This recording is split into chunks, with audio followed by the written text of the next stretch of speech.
Hello, hello. How is everybody?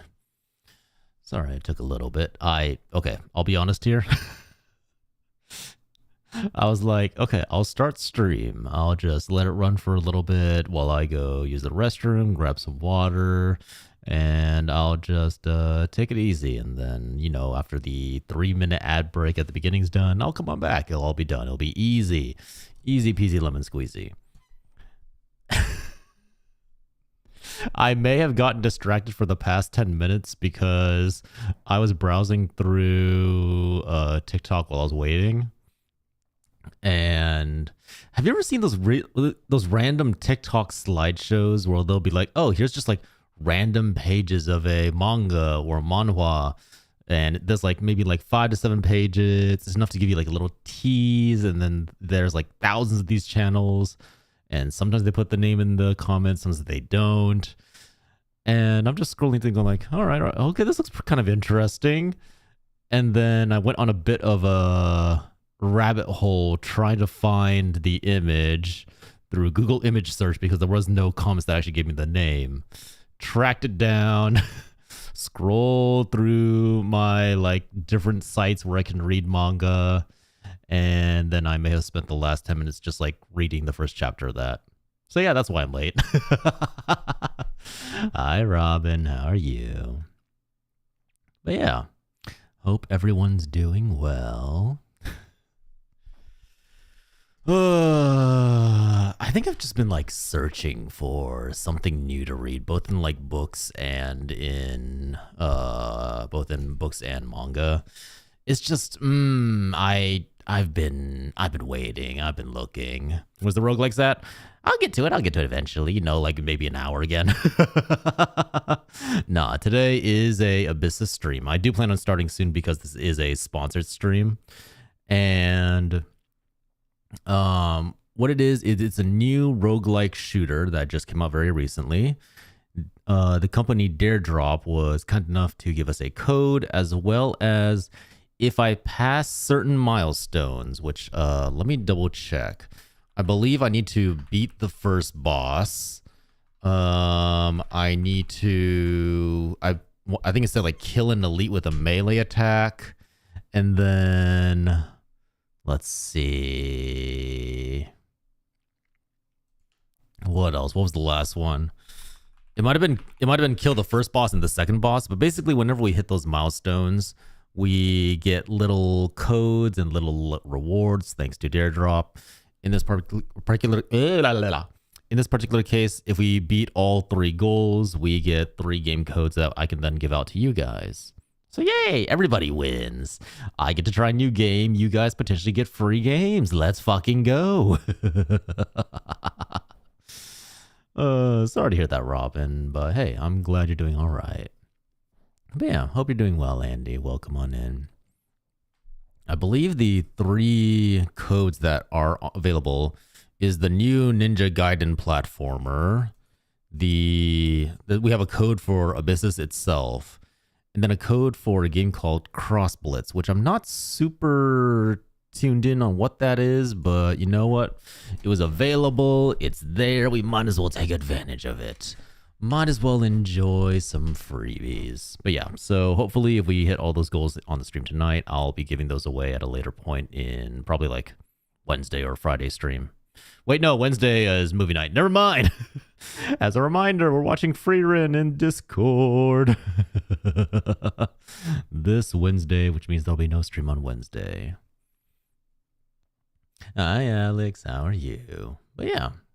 So today, should be a pretty chill, easy stream. You guys just get to chill and watch me die over and over again because while I do love roguelikes, God knows I'm not good at them. Like, how long did it take me to beat Monster Train? I technically still haven't beaten Monster Train. I haven't beaten the last few levels of it. I need to go back to it eventually. There's so many things that I need to take care of. But let's see what kind of game this is, shall we?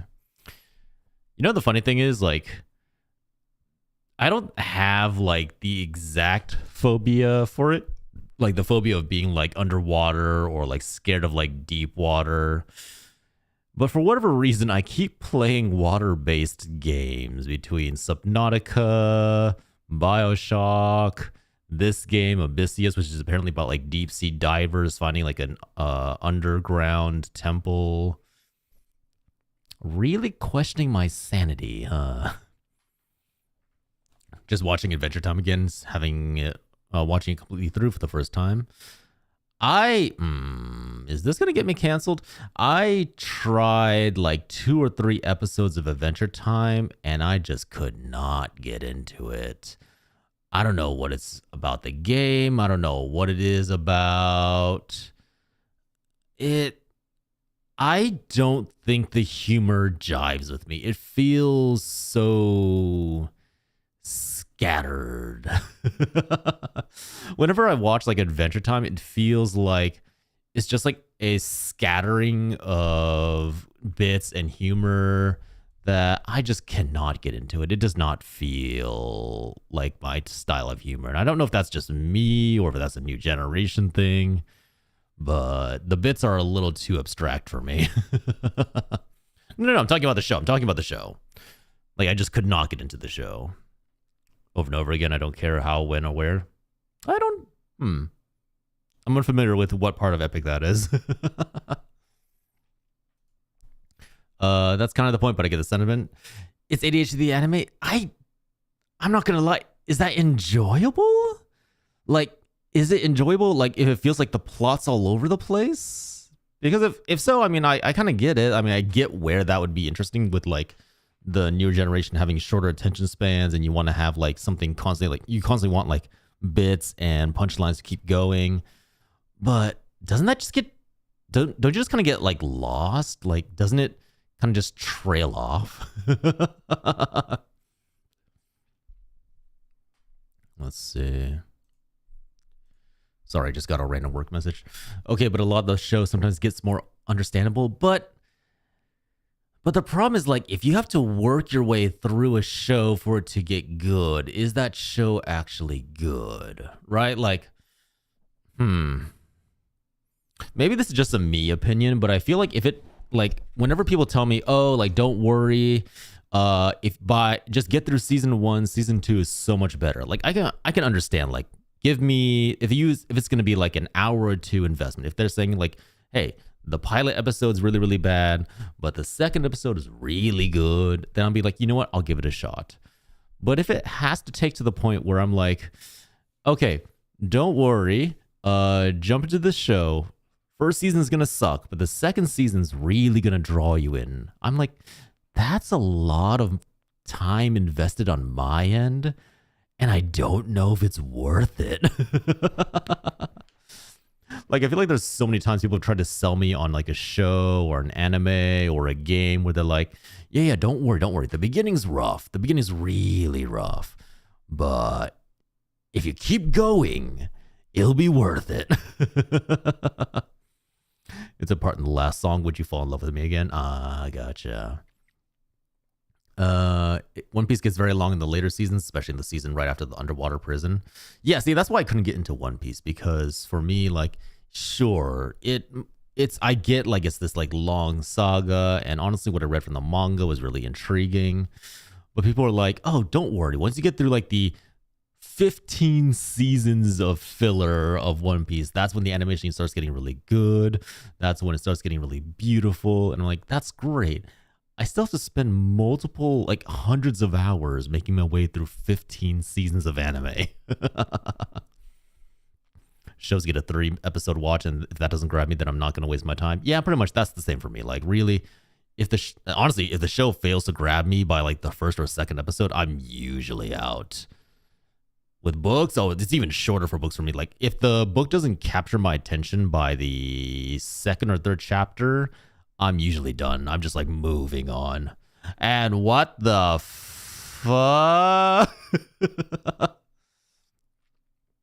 Thank you, Anonymous, for 5 gift subs. That came out of the blue. Hello, thank you. Welcome in. I appreciate it. Thank you so much. You are very generous. Looks like they went out to Meme Wizard 69, Samui Snow, You may devour. Hey, Andy got hit. And mimic art story concept. Hey, that sounds like an interesting name. Yeah. Thank you, everyone. I appreciate it. But yeah. For me, it's always just like you need to catch my attention immediately.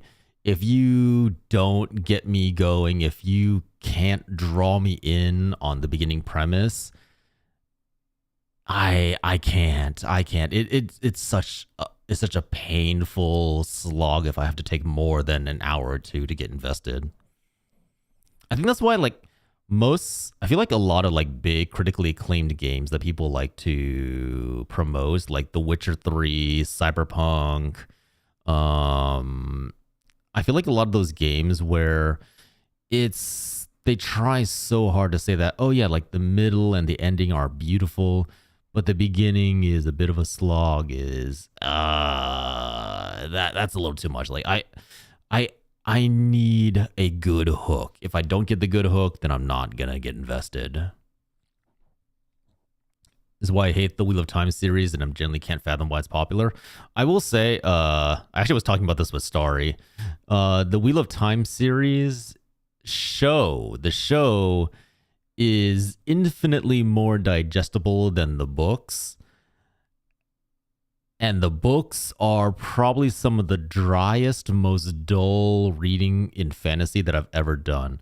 I didn't know it was possible to bore me through fantasy, and apparently they accomplished that. I didn't even bother with the show. I had to, due to my day job, I had to interface with the show a little bit.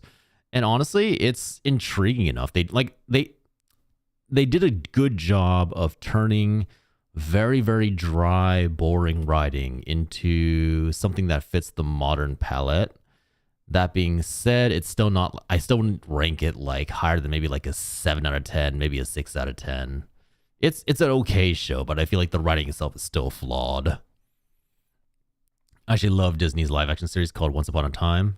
Isn't that the one like, is that like the AU multiverse series where like Cinderella, Red Riding Hood, and all like their popular characters start like interacting, and they go through like these really like dark and twisted plot lines?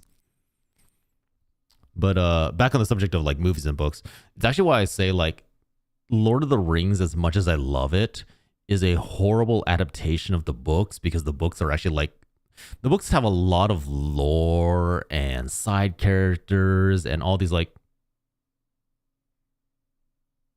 the heck?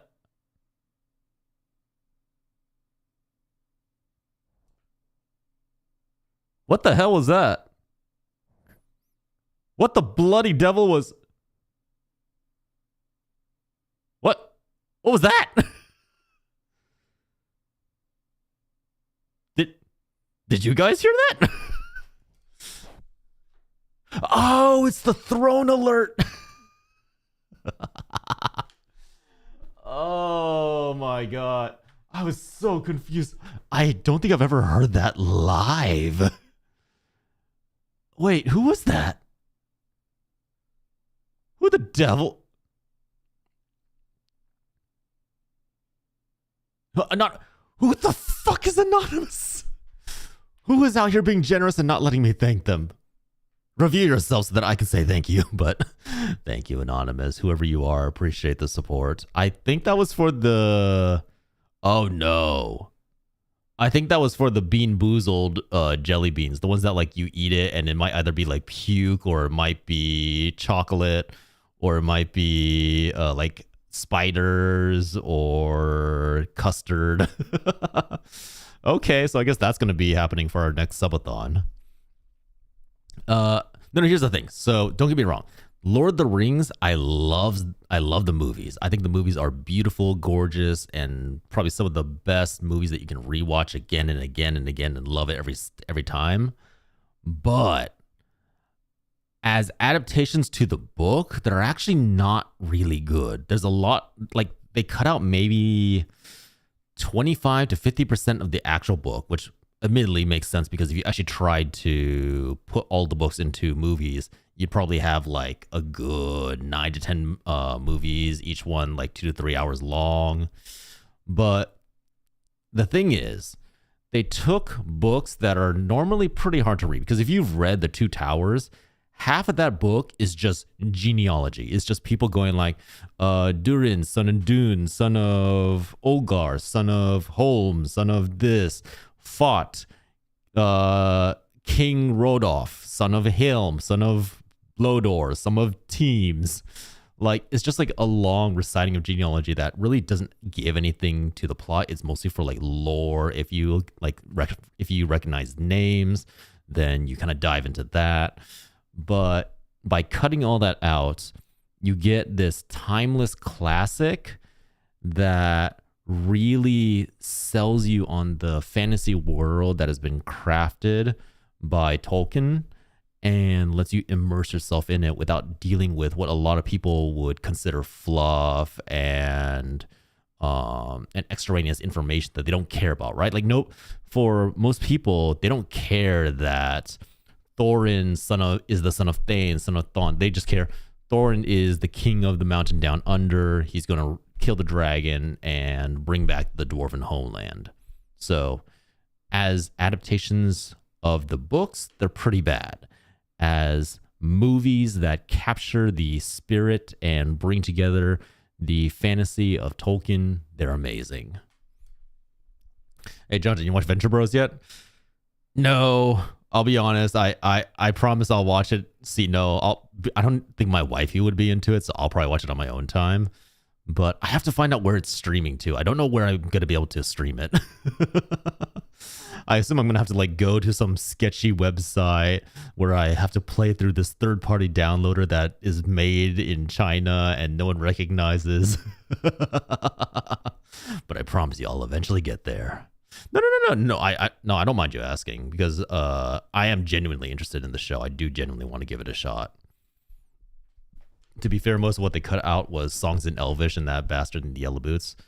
I don't remember who the Yellow Boots person is. I know they cut out was it Tom Bombadil? I think is the character, the nature spirit who's technically more powerful than anybody else in the world, including Sauron. Yeah, Tom Bombadil. No, like straight up, like they I think they were saying like we can't include him because it's such a weird sidetrack.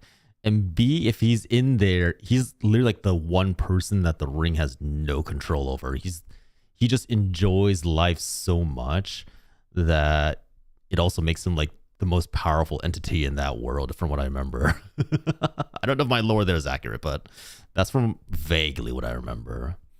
Hated it when I read it as a kid. I was okay with him. I actually liked Tom Bombadil as a kid because I was like, oh, like this just this little guy who just wants to vibe and enjoy life. And I like that. I enjoy that. And now looking back on it as an adult, I was like, I wish there were more Tom Bombadils in the world, because if there were, maybe things wouldn't be so crazy right now. His hat was blue and his boots were yellow. I do kind of wonder what that would have been like to see Tom Bombadil on the big screen, but I think it just would have been too random. I'm honestly surprised that The Hobbit brought in some like insanely side characters who had nothing to do with the plot, but The Hobbit had its own like production issues. That one is an interesting area. Hulu's where you can watch The Venture Bros. I don't like Hulu. Hulu's one of those like subscription plans where you can pay for it, but you still get ads. You just don't get as many ads. Like Hulu is one of those areas where like you'll pay for it, which sucks because they have a lot of really good stuff, including like the Miyazaki films, Lord of the Rings, and a bunch of other stuff. But Hulu is like you'll pay like the regular subscription. You'll pay the regular subscription price that exists for other platforms. You'll still get ads, just not going to get as many ads. We're talking about Tom Bombadil? Yeah, we are, radishes. Yeah, we are. Talking about the jolly good old boy. He exists just to bring some levity into the story, if you know what I mean. Let me see.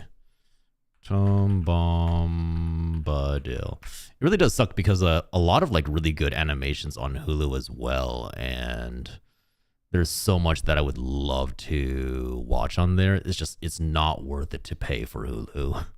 And the ads are unbearable. Like it's an ad like every 5 minutes, I swear. Okay, let's see. Wait. Tom Bombadil first appeared in print in a 1934 poem called The Adventures of Tom Bombadil. Huh. Which included his characters Goldberry, his wife, Old Man Willow, an evil tree in his forest, and the Barrow Wight, from whom he rescues the hobbits.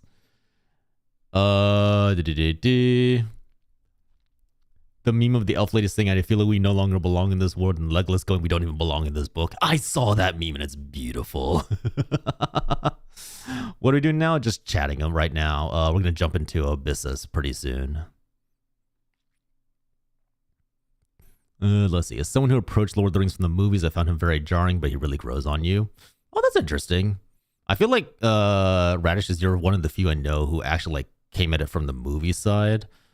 Like my generation was all like, oh, we read the book and now we get to see the actual movie brought to life. Get on the game, otherwise I'm a lurk. I mean, feel free to lurk. I'll get on the game when I feel like it. But no, like, oh my god, The Hobbit, when I saw the random lady and then the super random side romance, I was so confused. I was like, at some point, this random elf lady is getting more screen time with one of the twins than Bilbo himself. I was like, okay, so we've just created an OC Mary Sue who's just existing in this world now. I saw the old animated movies too. Dude, nobody understands what I say, Sino, when I reference the song of Frodo of the three. Is it Frodo of the 3 fingers or the 2 fingers? Frodo of the 2 or 3 fingers. There's like this whole like composed poetry bit about Frodo's legend, and they literally just called him by his title of Frodo of the missing fingers, essentially. We're getting carried away. All in favor of getting carried away and ignoring the game as a means of getting bonked to use an emote. Hey. No. This is a sponsor stream. I have to return to it at some point. In the future. At some point. The elf dwarf romance was fun. I'm not sorry. Hey, man, you're entitled to your opinion. Your opinion is wrong. But you're entitled to your opinion. Nah, if you liked it, good on you. Good on you. I'm glad someone liked it, because I'm not gonna lie, to me and my wife, we're both sitting there in the movie theater going like, what? What is going on here? Everyone hates the Rings of Power, but I'm saying y'all are wrong, and then Tom Bombadil in that I kind of love. Wait, Tom Bombadil's in the Rings of Power? Shit. I might actually have to watch the show now, because I watched the Rings of Power, like bits and pieces of the first season. I did not like it. It felt like discount Wheel of Time, kind of. In fact, I would swear up and down that a lot of the costumes and sets from Wheel of Time were repurposed for the Rings of Power show. The longest extended fight was just because the one orc just had some jagged metal on his ribs. Not even the ones in full armor took that long. Yeah. Hi, Blue. Hi, Bitter. I'll get what I'm supposed to be calling Bitter right eventually. But hi, Bitter. It's confusing as all hell and really did not belong, but it was fun camp. I tried watching it. I was just like, honestly, Sino's summary of calling it a LARPing project kind of that's how I felt about it. It just felt like a lot of people putting on Lord of the Rings costumes and kind of cosplaying as Lord of the Rings characters. I don't know what it was. Maybe it was like the heavy. I think I had the same problem with Rings of Power and The Hobbit, where because there was so much CGI, so like it didn't feel like practical effects were used very much. It felt like a lot of it was green screen, a lot of it was digitally created, and that actually took me out of it because Lord of the Rings as a movie actually had a pretty small budget. They basically tried to put together whatever they could to make it work, and by doing that, they had to be very creative. They had to come up with all these really cool practical effects that really grounded you in Lord of the Rings, the movies. But then when they did Hobbit and when they did Rings of Power, they started using green screens. They started using digital constructs a lot more. And it just doesn't have that same effect. It no longer feels immersive. It feels like you see that random gray orc, I think, in The Hobbit, like the big bad guy. There's like the gray orc is like completely CGI. His hits don't feel right. He like doesn't feel terrifying or scary. He's just like there. It really took me out. They knew no one would have given it a chance if they didn't slap on the Lord of the Ring name. Yeah, basically. I won't watch The Hobbit though. Radishes, do you have like a permanent like personal ban on The Hobbit? You're like, I won't touch this slop. Keep this digital artifact away from me. Kind of sad they didn't sing "Where There's a Whip, There's a Way" with the orc conscripts when the hobbits get caught in disguise. Is that wait, I'm trying to remember what you're referencing. Where there's a whip, there's a way in Lord of the Rings? Wait, no, is that? I don't remember where this was. It was in the animated movies? Oh, I wonder if it's because they might have been able to reference stuff in the animated movies because I think it was under a different production company altogether. It might be like a copyright issue. It's focused on a female anti-hero. I'm always all in. Wait, hold on, Radish, you need to explain. I'm so confused now. Are you saying that if it's focused on a female anti-hero, you're in, but if it's not, you're not? I'm confused. The Hobbit did 3 unforgivable sins. They used a child as a bow. Oh my god, I forgot about that. They mounted like what's supposed to be like the strongest bow on a kid's shoulder and didn't just like blow his shoulder to bits. The Battle of the Three Armies was too over the top and drawn out. That I agree with. Can I just say, what is the point of jumping over your shield wall? I don't remember where, but there's a scene in the War of Three Armies where there's this big clash, like slam against the shield wall. And I think I just remember a bunch of elves pulling out swords and jumping over the goddamn shield wall straight into the middle of the enemy. I'm just like, that's just tactically a bad idea. I think even a child understands that that is a horrible, horrible move. The tower shields were up front and the elves who have bows ran in front. Yeah, that's it. Yeah. The elves were the archers. And for some reason, instead of firing over the shield wall into the backlines of the enemy, they jump over their own goddamn shield wall into the heart of the enemy and just get torn apart instantly. It's like, why? Like, physically, the orcs are just stronger. You don't want to get in melee with them. Sure, you've all the grace and cunning you want. That's not going to help you, like, in the middle of a packed melee where there's no room to move. Rings of Power is the made-up Galadriel lore. Oh, okay, yeah, I get what you mean.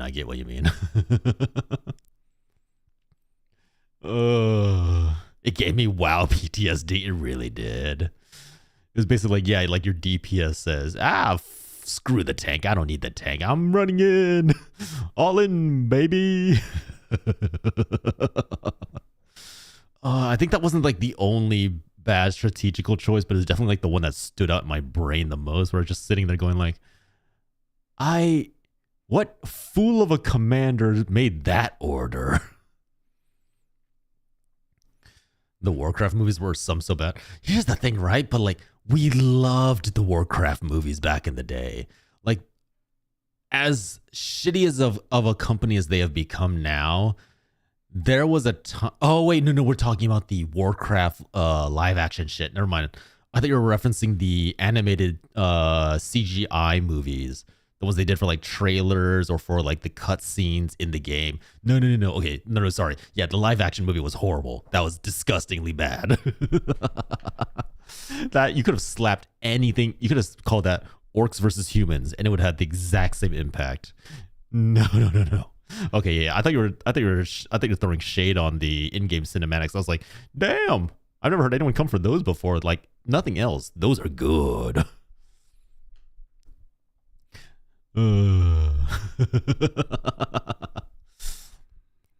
But yeah, so Radish is basically just saying that you liked Rings of Power because it had a female anti-hero, but Hobbit was just too much. You're like, this is a step too far out of the area. I can't watch this.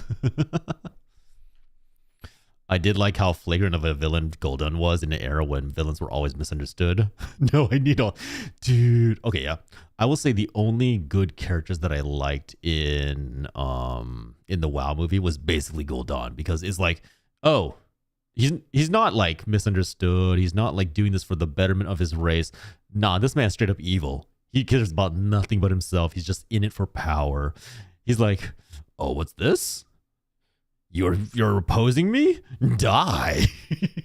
Anybody else want to come at me? This is why, as much as I have zero interest in the League of Legends game, they have the right idea in making an animated show instead of a live action atrocity. I'm not going to lie. Probably the best move Riot, probably the best move for me that Riot ever made was making Arcane animated. I wasn't sold on the fact that they're doing it 3D, but goddamn, the studio they hired to do Arcane blew it out of the park. Hobbit's biggest sin to me was retconning the dragon into a wyvern. Was Smaug a wyvern? I thought Smaug had... Okay, so wait. Wyvern is no forearms. The forearms are the wings, essentially. But a dragon is bipedal and... No, a dragon is quadrupedal and has wings on its back, right? In the movie, he's a wyvern? Hold on, I don't remember this. Let me see. Wait. I gotta see this. It's been so long. Let's see. Smaug. Well, thief, I smell you. Your kind. Oh my god, he is a wyvern.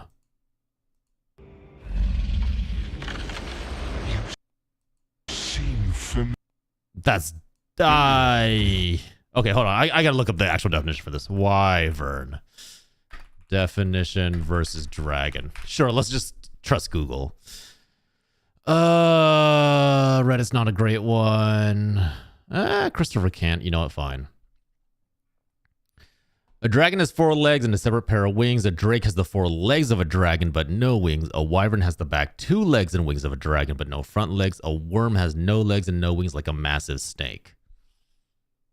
I'm not gonna lie, that's also the definition that I've been following for most of my fantasy life. Like, you can go with the old, like, yeah, they're all dragons, but when you break it down into like the accepted, like, well, okay, not accepted, like the general classification of drakes, wyverns, and dragons in fantasy, I'm pretty sure dragons have always been classified as like 4 legs with 2 wings. And that definitely but I don't remember would qualify as a wyvern in my book. A worm can have wings, though? Can it? Can a worm have wings? How would you define like a Chinese dragon then? Because they can fly. The problem is like, okay, here's the problem, right? Like when it comes to modern fantasy, there's so many like twistings and definitions of it that at this point it's kind of hard to tell. Here, do standard definitions exist? Science fiction and fantasy. You know what? Sure, well, why not? Let's take a look. Let's see what people are saying in these like random. Yeah, D&D is probably the source of a lot of this. Dragonlance, Magic the Gathering. Yeah, I don't think there's like any like quote unquote official definition, but I will say I feel like the popular definitions usually wyvern is 2 legs, 2 wings. I would love to see actually what this is referencing. Wyvern, definition of wyvern by Oxford Dictionary on Lexico. I mean, you know what? I'll take that as an official definition. I'll take that as a definition, honestly. If it's, well, it's powered by Oxford, not necessarily Oxford. Let's see what Oxford Dictionary actually says. Oxford Dictionary, wyvern. Heraldry, representation of a chimerical animal imagined as a winged dragon with 2 feet like those of an eagle and a serpent-like barbed tail. Versus Oxford defines dragon as a mythical monster represented as a huge and terrible reptile, usually combining ophidian and crocodile structure with strong claws like a beast or bird of prey and a scaly skin.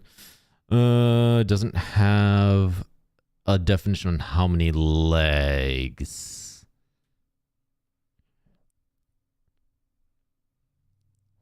An appellation of death. I did forget that death is sometimes considered a dragon, or is sometimes referred to as a dragon. A fiercely violent person. A fiercely or aggressive, watchful woman, a duenna. Representation or figure of the mythical creature, an ensign or standard, a kind of porcelain decorated with designs of dragons. To chase the dragon, to take heroin by inhalation. This is an educational stream, guys. Now you know what to chase the dragon means. So yeah, Oxford doesn't have an actual standard definition of dragon, but it definitely had one for wyvern, and I'm not gonna lie, wyvern, like Smog as he's depicted here, definitely fits with that definition. This is D&D taxonomy, only a thing in the past 20 years. I mean, that's not wrong, but I also think it wouldn't be wrong to classify Smog as a wyvern by modern standards, because again, just because something was defined in the past doesn't mean it can't be updated to a new definition in modern day. Looking at you, slang users.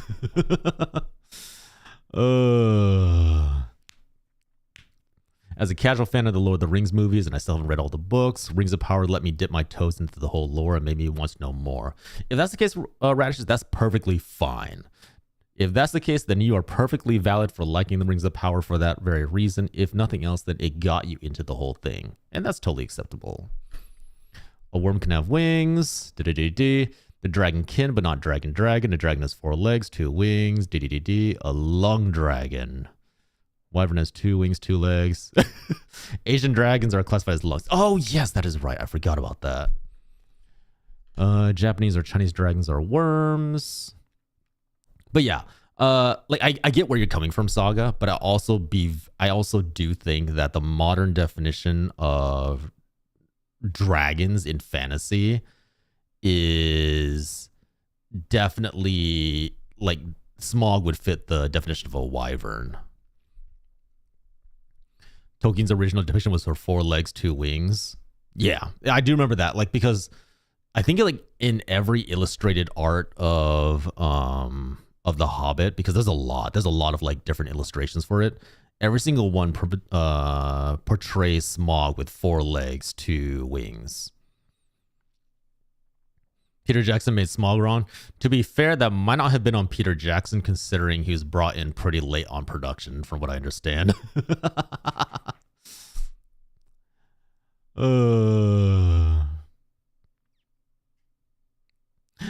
Wait, I don't know what dragons are, but I gotta say, steak and veggies cooked in the pan south with a baked potato to the side really hit the spot. Moo just came in with like the random shotgun from the side and just like, wait, what?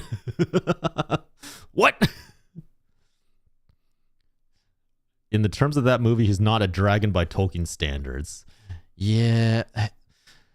The problem is, here's the problem. Like, here's the thing, right? I am not educated on tokenology and terminology at all. I will definitely say I'll go with whoever is more invested in it than I am. I just enjoyed the books, and I will definitely say, for me personally, a dragon has always been 4 legs, 2 wings. A wyvern is 2 wings, 2 legs. Now, the thing is, for me, based on the fantasy I've read, wyverns aren't necessarily inferior to dragons. What is it? It's just that a lot of games tend to portray dragons as like the more powerful creature because they've been alive for longer, etc., etc. But to me, that part doesn't really matter. If all for me is just like the definition of 4 legs, 2 wings, and then 2 legs, 2 wings. It's really Moose in here just like coming in with like the snipe of like the, hey guys, I made steak and potatoes, let's go. As a person with a strong preference towards dragons, hexapedal, I'm very spelled games that call it a dragon when it's clearly a wyvern, drake, or worm. Yeah, I'm not gonna lie, that part also kind of bothers me, but it doesn't irritate me to the point that I have to put down the game. Usually. Then there's Monster Hunter where everything's a wyvern until they can't catch it. Oh my god, dude, realize, yeah, everything's just a wyvern in that goddamn game. We're just like, hey, wyvern there, wyvern there. Recently learned that After Dragon would require the wingspan of a jumbo jet or something. Oh, you mean that like if a dragon was actually alive, like it'd have to be, because like it's all like muscle mass, right? I think the way they said was the only way that a dragon could exist in real life is if basically it was like super bloated and the belly was just full of hot air. Like basically like most of its innards were just cushioned with gas. And the only way that it could fly would be basically using that gas to propel itself because the wings itself would be too damn heavy.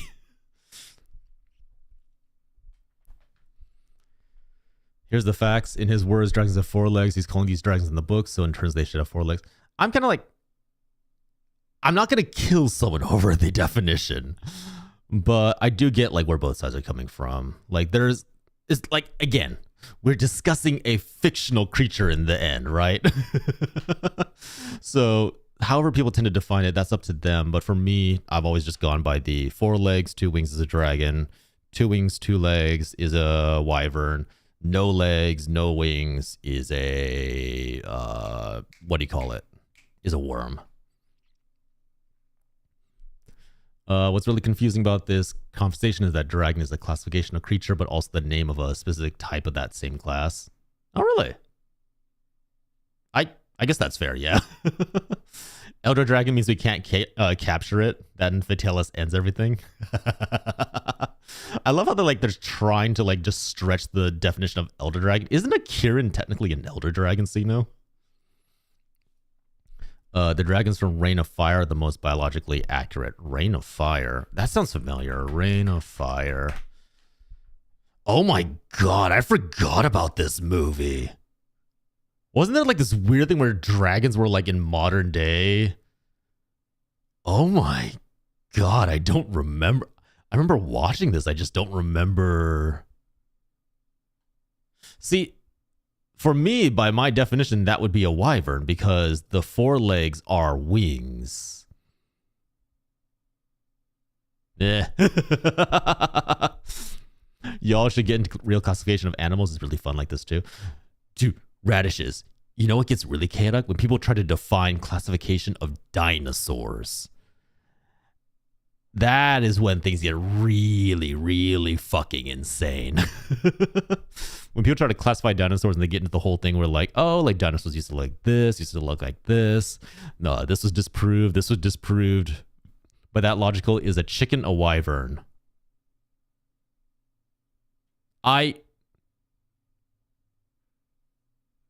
A wyvern doesn't have to breathe fire from what I remember of the definition. So...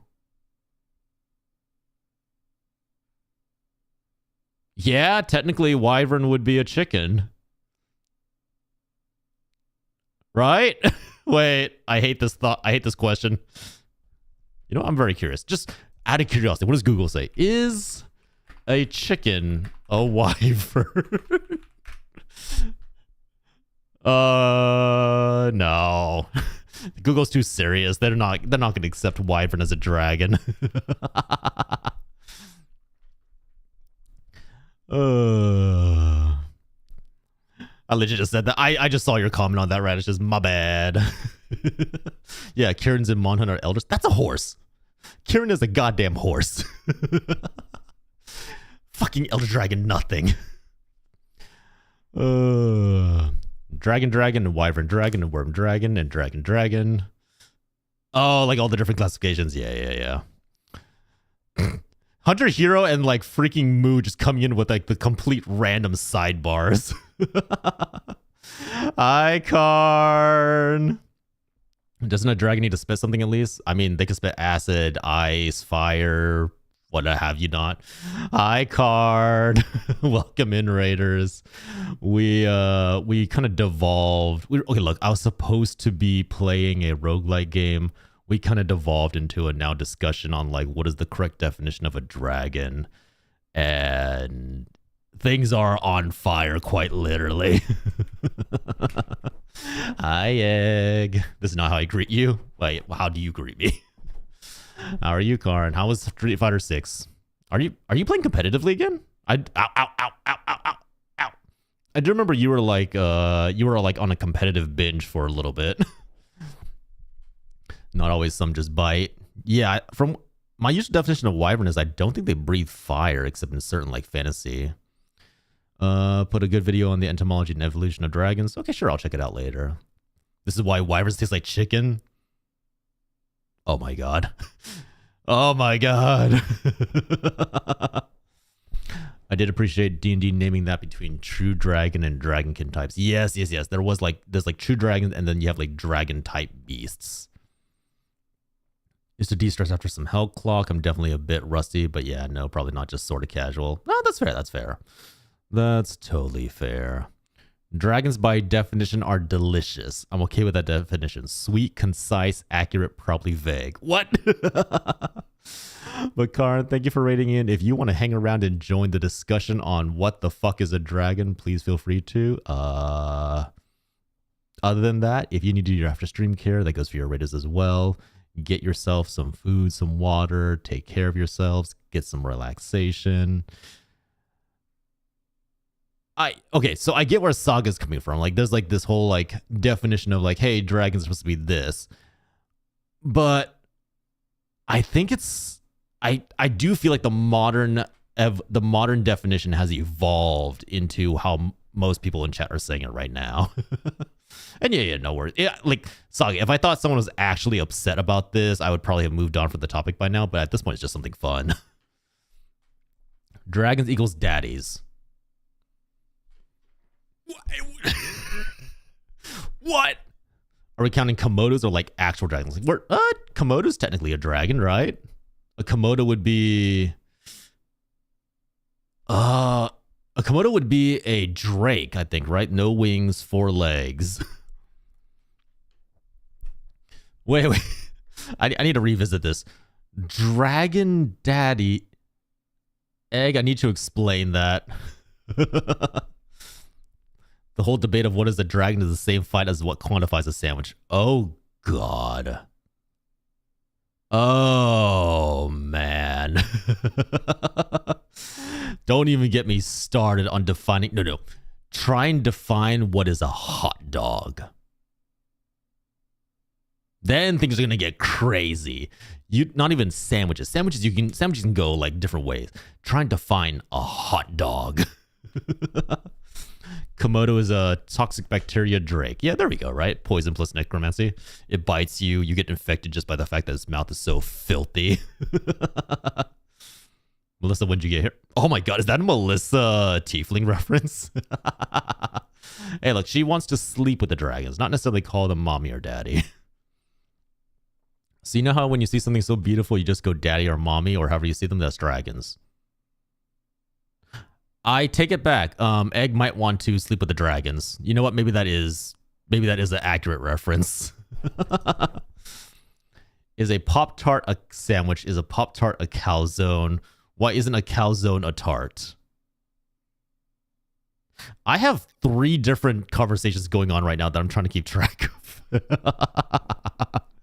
A Pop-Tart. I believe a Pop-Tart would fall under the definition of a calzone. Same as a Hot Pocket. Because it is a fully encrusted pastry with filling on the inside. A sandwich is only ingredients put between 2 slices of bread. Or 2 slices of carbs is what we'll say. Is a ravioli. A ravioli is a calzone. An Uncrustable is also a calzone. What is it, Uncrustable then? A ravioli. I like to sleep with them in every definition. Sometimes they get lonely. Are you saying you won't sleep with a dragon to give them comfort in rainy, scaly nights? Egg, remind me to send you a very specific character from a very specific game called Volcano High. And yeah, we'll talk. You got to count the way it's wrapped. I feel like raviolas are like pressed together, not wrapped. Hold on.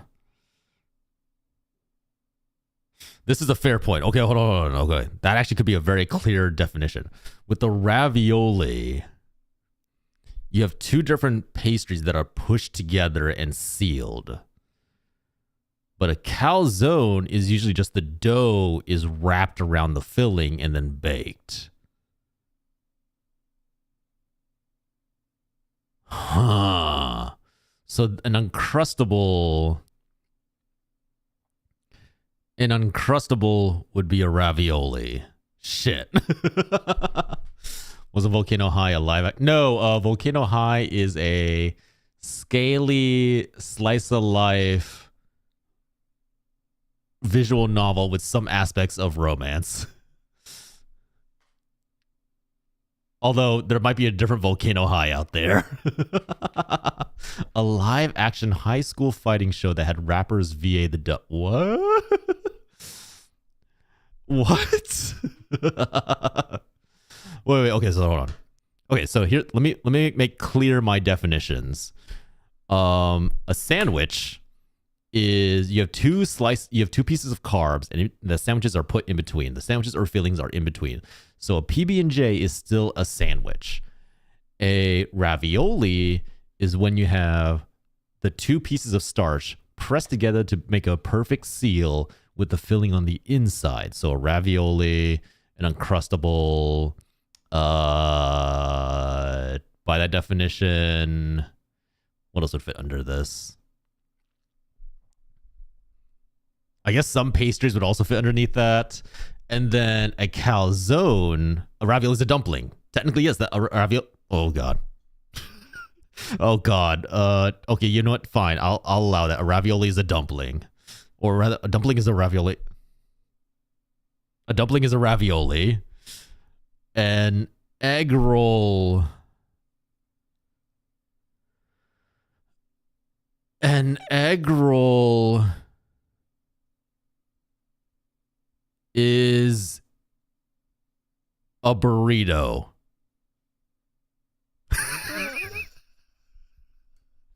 An egg roll is a burrito. Hot Pocket is a calzone. A sushi wrap is also a burrito. I got chores, but I want to say try them toe beans, John Johnson. They smell like Doritos. I don't like Doritos, Rin. I don't want to eat Doritos. A burrito is a sandwich. No. A burrito is ingredients wrapped inside a starch that gets rolled up and then layered to form a imperfect seal. So if I were to fold and roll my taco, is that a burrito? I think quite literally, yes. Actually, if you were to fold and roll your taco, that becomes a burrito. All the ingredients are the inside. You just made a meat, cheese, onion, guac, salsa burrito. A ravioli is an Italian dumpling. Every culture has a few versions of a dumpling. But then that becomes like, I guess that's technically not wrong. Oh God, my brain. Tacos are sandwiches, I think. There's a whole food cube we followed in improv and it was nonsense like that. No, it'd be a wrap because the ends are open. Not all wraps are like, if you get like a wrap at most like a salad or veggie places, wraps are usually folded over like a burrito. So that's still, oh God. Hold on. Okay, so what are we arguing? So a sushi, oh God. Okay, so no, a sushi roll. Like we're talking like the sushi roll that you roll up, you crunch it really tight with bamboo and then cut it up. Shit, no, that can't be a burrito because the ends are open.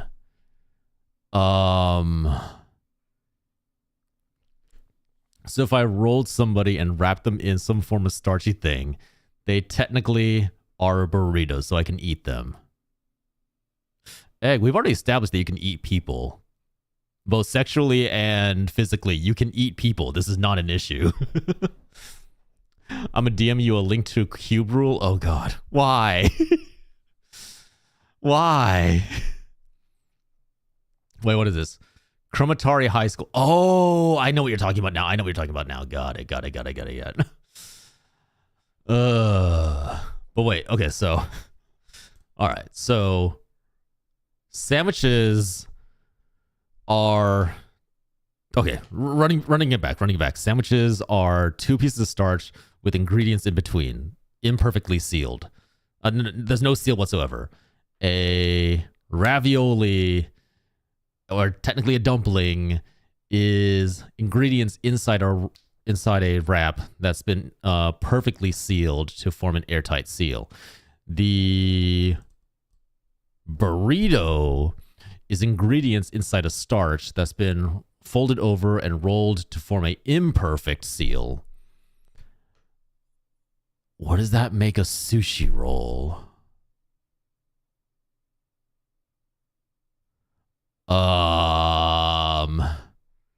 If a burrito isn't perfectly no, a burrito is imperfectly sealed because a burrito you don't like perfectly seal a burrito.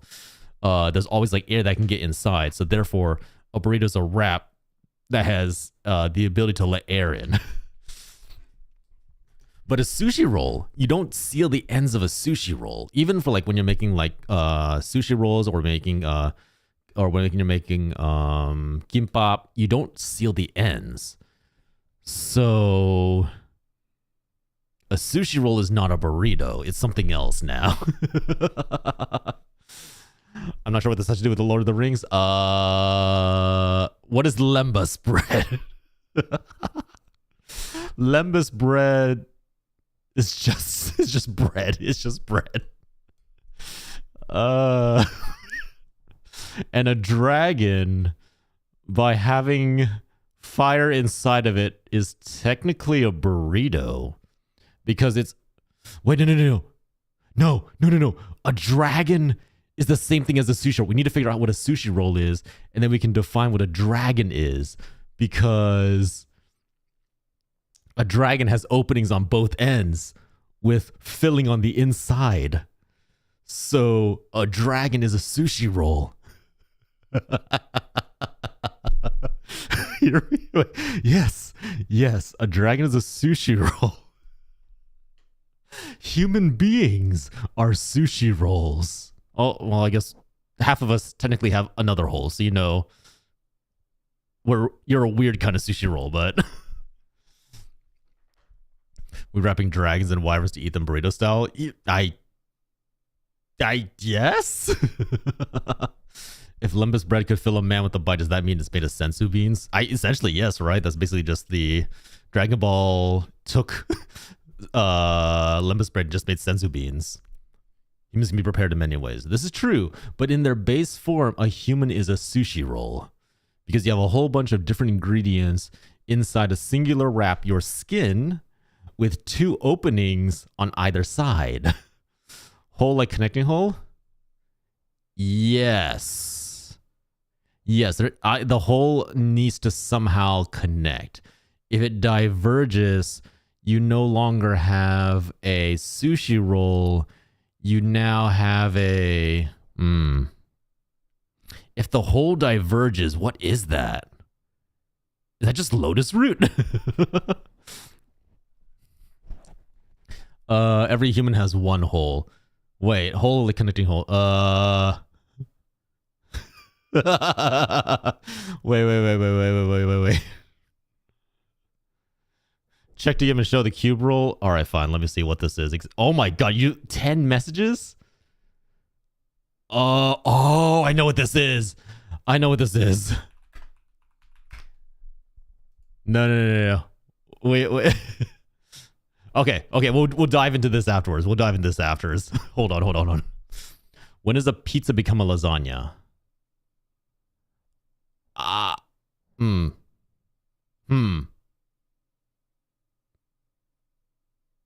A pizza's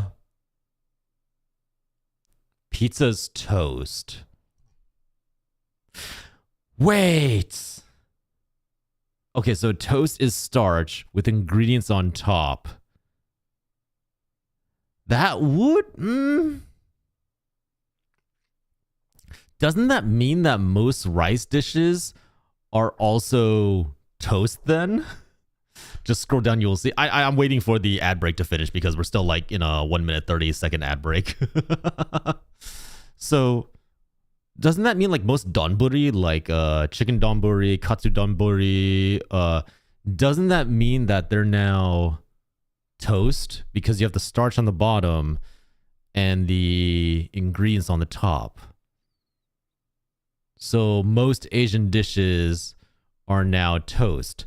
Sushi nigiri is toast. Because it's the ingredient on top of a block of starch. Like a mug is also a circle? Yeah, exactly. When you add bechamel on top later. Oh! No. You know what? Chicago deep dish is a lasagna. That's where we are. That's what it is. Chicago deep dish pizza is a lasagna. But the rice isn't toasted? It can't? No, it can be. There is sushi that you take the rice, you form like little packs of it, you deep fry it, and then you put the ingredients on top. Crispy rice sushi dishes are just toast. Chicago deep dish is a quiche.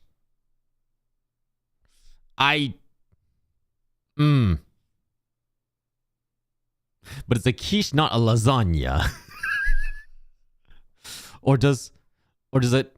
But then a quiche is a pie. But then lasagna becomes its own definition. Then lasagna is its own category, right?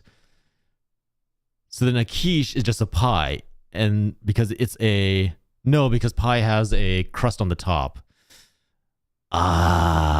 Okay, we're at an ad break. Okay, so everyone can see this, right? The cube rule of food identification. We ask, are hot dog sandwiches? Yes. By my definition, a hot dog is a sandwich. A lasagna breaks the cube rule. Oh boy. Lasagna is a casserole. I hate that. I actually hate that.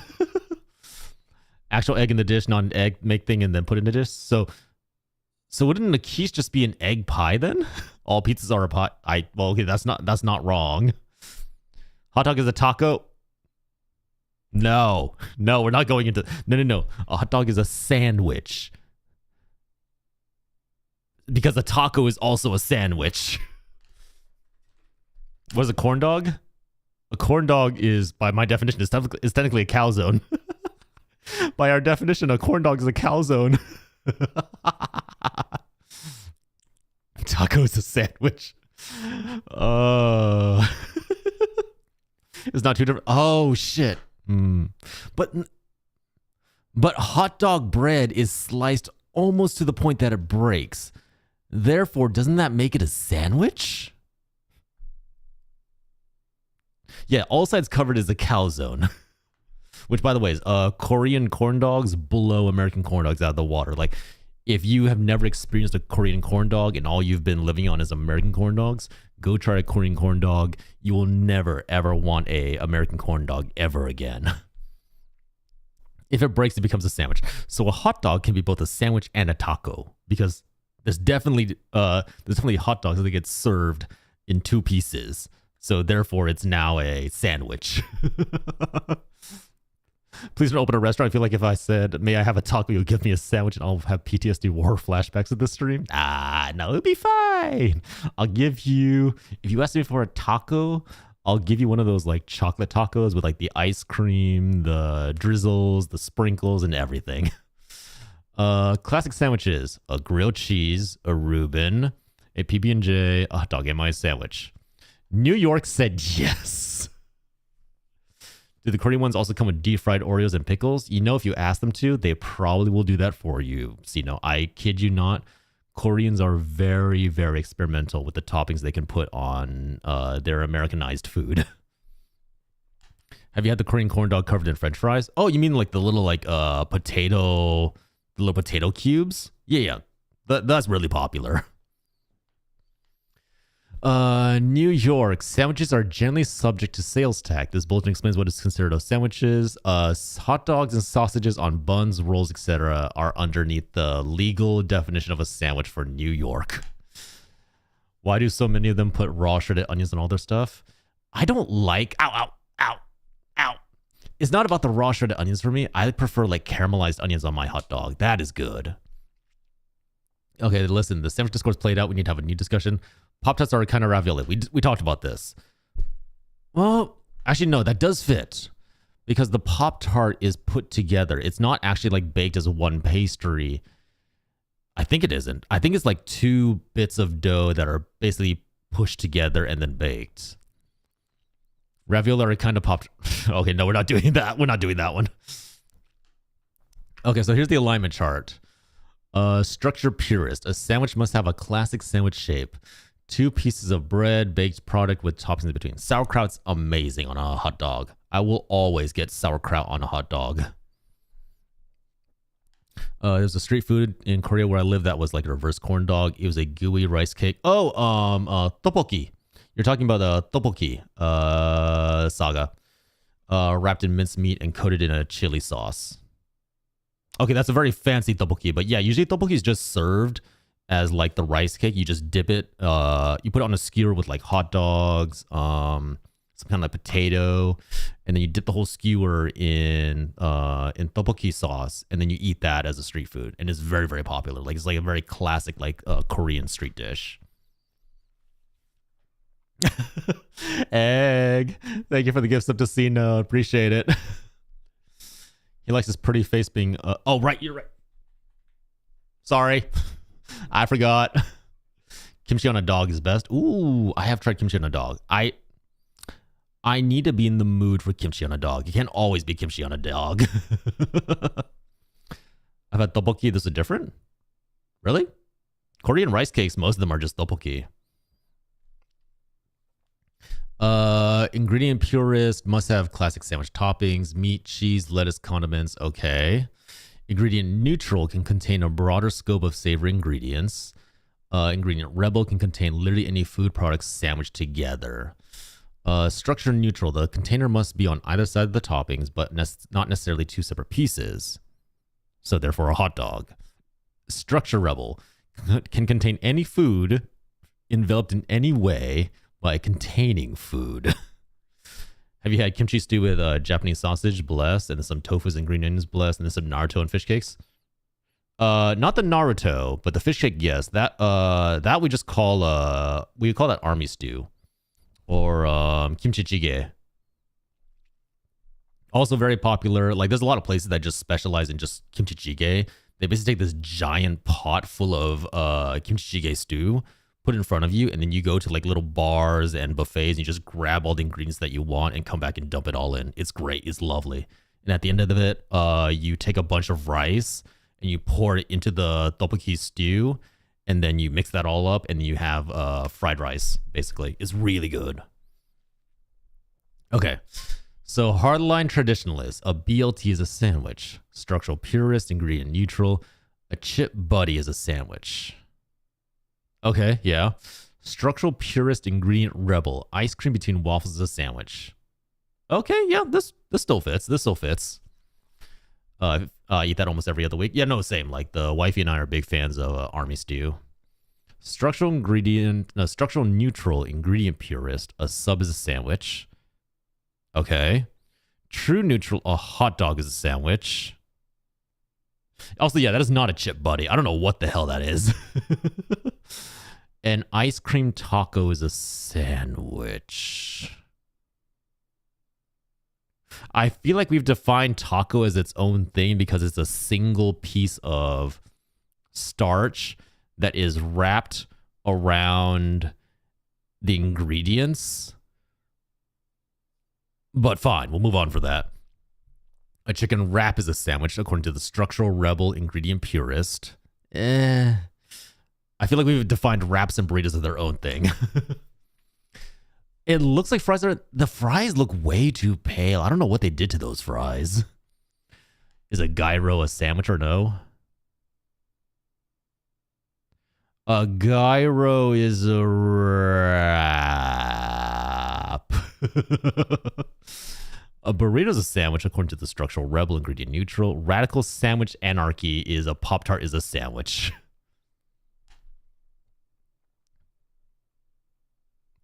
Bro, how did you... I say gyro, didn't I? I'm so used to saying gyro because that's how I used to say it a bunch of times. Hero. Hero. Hero, it's your food. Come fetch your food. Hero.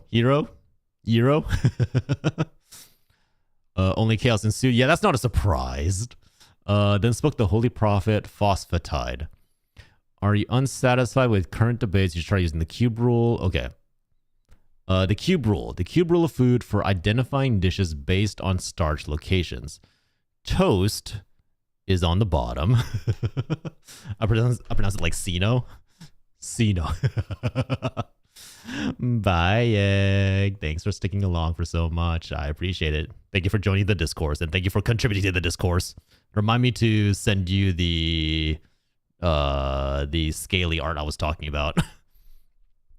Okay, so a sandwich has pieces on both sides. A taco has starch on all three sides. Sushi is all on... Okay, so they didn't have a classification for sushi rolls completely by itself. So sushi rolls are their own thing. So therefore, a dragon is a sushi roll. We've linked it back to Lord of the Rings. Let's go. Drakes, dragons, wyverns are all sushi rolls. Human beings are sushi rolls. A burrito is a calzone because you have structure on all six sides. Therefore, a burrito is a calzone. Soup salad with a bread. This is very specific. Super salad with a bread bowl. Number 5 is just like its own standalone category right here. Therefore, a taco is toast since it's naturally flat. Crunchy shell tacos are usually tacos. Fuck. Moo's right. Wait, no, Moo's right. Hold on, Moo's right. A soft shell taco is toast because it normally lays flat and ingredients drop on top. So therefore, a soft shell taco is toast, but a hard shell taco is a taco. Burritos are calzones until you bite into them where it turns into a bread bowl. That's not wrong because you always, unless you're a complete psychopath. By the way, I do have to admit, okay, so this might sound weird. I'm a psychopath. I eat my burrito from both ends.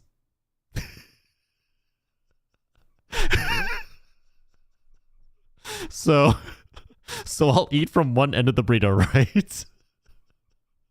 I'll get to about halfway down, and then I'll flip it over, and I'll eat from the bottom. I don't know why I do it like this. This is how I do it, okay? Ow. I hope you at least ask it first, just by in the middle at that point. No, I need the middle. I need the middle so I can hold on to it. Look, okay, no. Wait, ow. Okay, wait, hear me out. Okay, look, when I'm eating a burrito, okay, I eat one end of the burrito. As I'm eating the end of the burrito, all the ingredients are being pushed down and the bottom starts to bulge. So about halfway down, when my ingredients are being pushed all the way down, I turn over the burrito and I eat it from the other end. So the ingredients are pushed back the other way, and then I flip back over. I eat the other side, and then I keep flipping the burrito so that way my ingredients are properly distributed and then equally distributed throughout the rest of my burrito. How do you push the filling down? Because you're eating the other end. So therefore the force of you biting into the other end of the burrito is pushing the ingredients down the length of the burrito.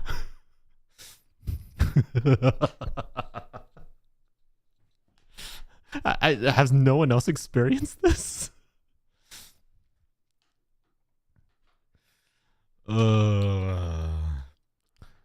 A street taco is toast, and then you pick it up and it becomes a taco. Yeah, exactly.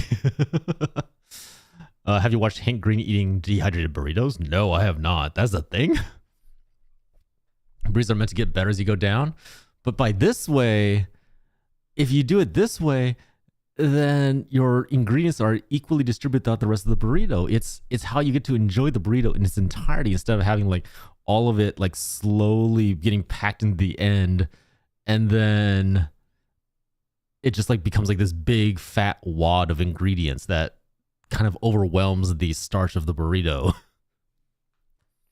Either that is a loose as fuck burrito or you're shoving your face down into it. Both could be true. Both can be true. Hey, burritos like K-pop Demon Hunter eats kimbap. Oh, that's actually not bad. I think John's only talking about super burritos. They're too big to fit in your mouth, so stuff gets pushed down as you bite down.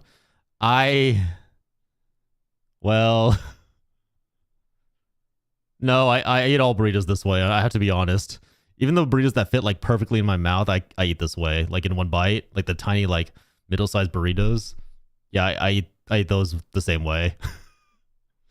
Are you a serial killer? Do you think I would admit to it if I was? If I was a serial killer, do you think I would tell you? Just built different and not in a good way. Hey. Personally, I think this is a perfectly okay way to be built. All right. Okay, so yes, I was right. Wait, no, hold on. Hi, Salt June. Oh my god, it's been a while. How are you? You gotta add the salsa with each bite. Try it the next time. I do add the salsa with each bite. Is that not how you're supposed to eat a burrito? You take a bite of the burrito, you put the salsa on, you take another bite of the burrito, you take another, you put more salsa on. The only time that the salsa is sketchy is when you're first starting the burrito, because if they fold the burrito too tightly, that little pocket at the very, very beginning isn't quite as secure, so you might just pour salsa on your hand. I've been good, Salt. I've been good. We're discussing what constitutes as sandwiches, toast, and hot dogs, and tacos, and everything else. On burrito with no bottom? Yes, exactly. Yeah, you take one bite, you take two bites or one bite, depending on how big the burrito is, from one end, pouring salsa on each time. Then you flip it over, you put salsa in on the other end, you bite into it, you flip it over, and your continued flipping and biting into each end is causing the ingredients to spread equally, and therefore you're getting the maximum amount of enjoyment instead of like packing it all in at the end. We gotta put John in the wood chipper. What? How does the burrito size just not fall out? I mean, I'm not usually eating like very loose burritos. Usually the ingredients hold together pretty well. It's just that, you know, they slowly shift as you bite on one end. So I gotta balance it out. But yes, I would like to point out, I was right. Nigiri sushi is toast. And so is pizza and pumpkin pie slice. A sandwich, quesadilla, toast. That is the saddest looking piece of toast that I've ever seen. Is that a bread slice in between two other slices of bread? John Gorilla grips his burrito and makes it shoot out the back. Okay, you're exaggerating. It doesn't shoot out the back. It slides towards the back. Okay, it slides towards the back. That's a toast sandwich on the depression. It really is. It really truly is. That's just depression toast. Lasagna still toast. Yes. Well, no.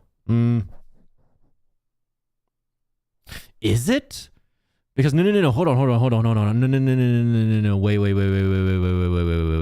Because the thing on top of lasagna is usually bechamel sauce and cheese. It's not another noodle on top of the lasagna. So therefore, a lasagna doesn't have the starch on top. So lasagna is not a sandwich.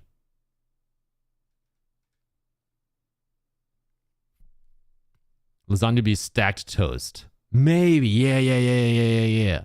But then, what does that make like a Monte Cristo and a, what do you call it? A Monte Cristo and there's a female version. What's the female version of the Monte Cristo? I'm being serious. During the Great Depression, toast sandwiches are all too common. Yeah, I mean, yeah, that makes sense. I fucking hate Monte Cristo. Wait, really? You don't like a deep fried cheese sandwich? Oh, a croque madame. Yeah. Because the croque madame, I think, is just like egg on top of a sandwich. So would that be toast now? If sponge cake and toast is toast, then lasagna is a toast. Sponge cake is toast because it has decorations and ingredients on top. Lasagna doesn't always have noodles at the top though, because the noodle on top is covered by sauce and cheese. So lasagna is a toast, right? Like, because look at this. Like, look, lasagna cross section, right?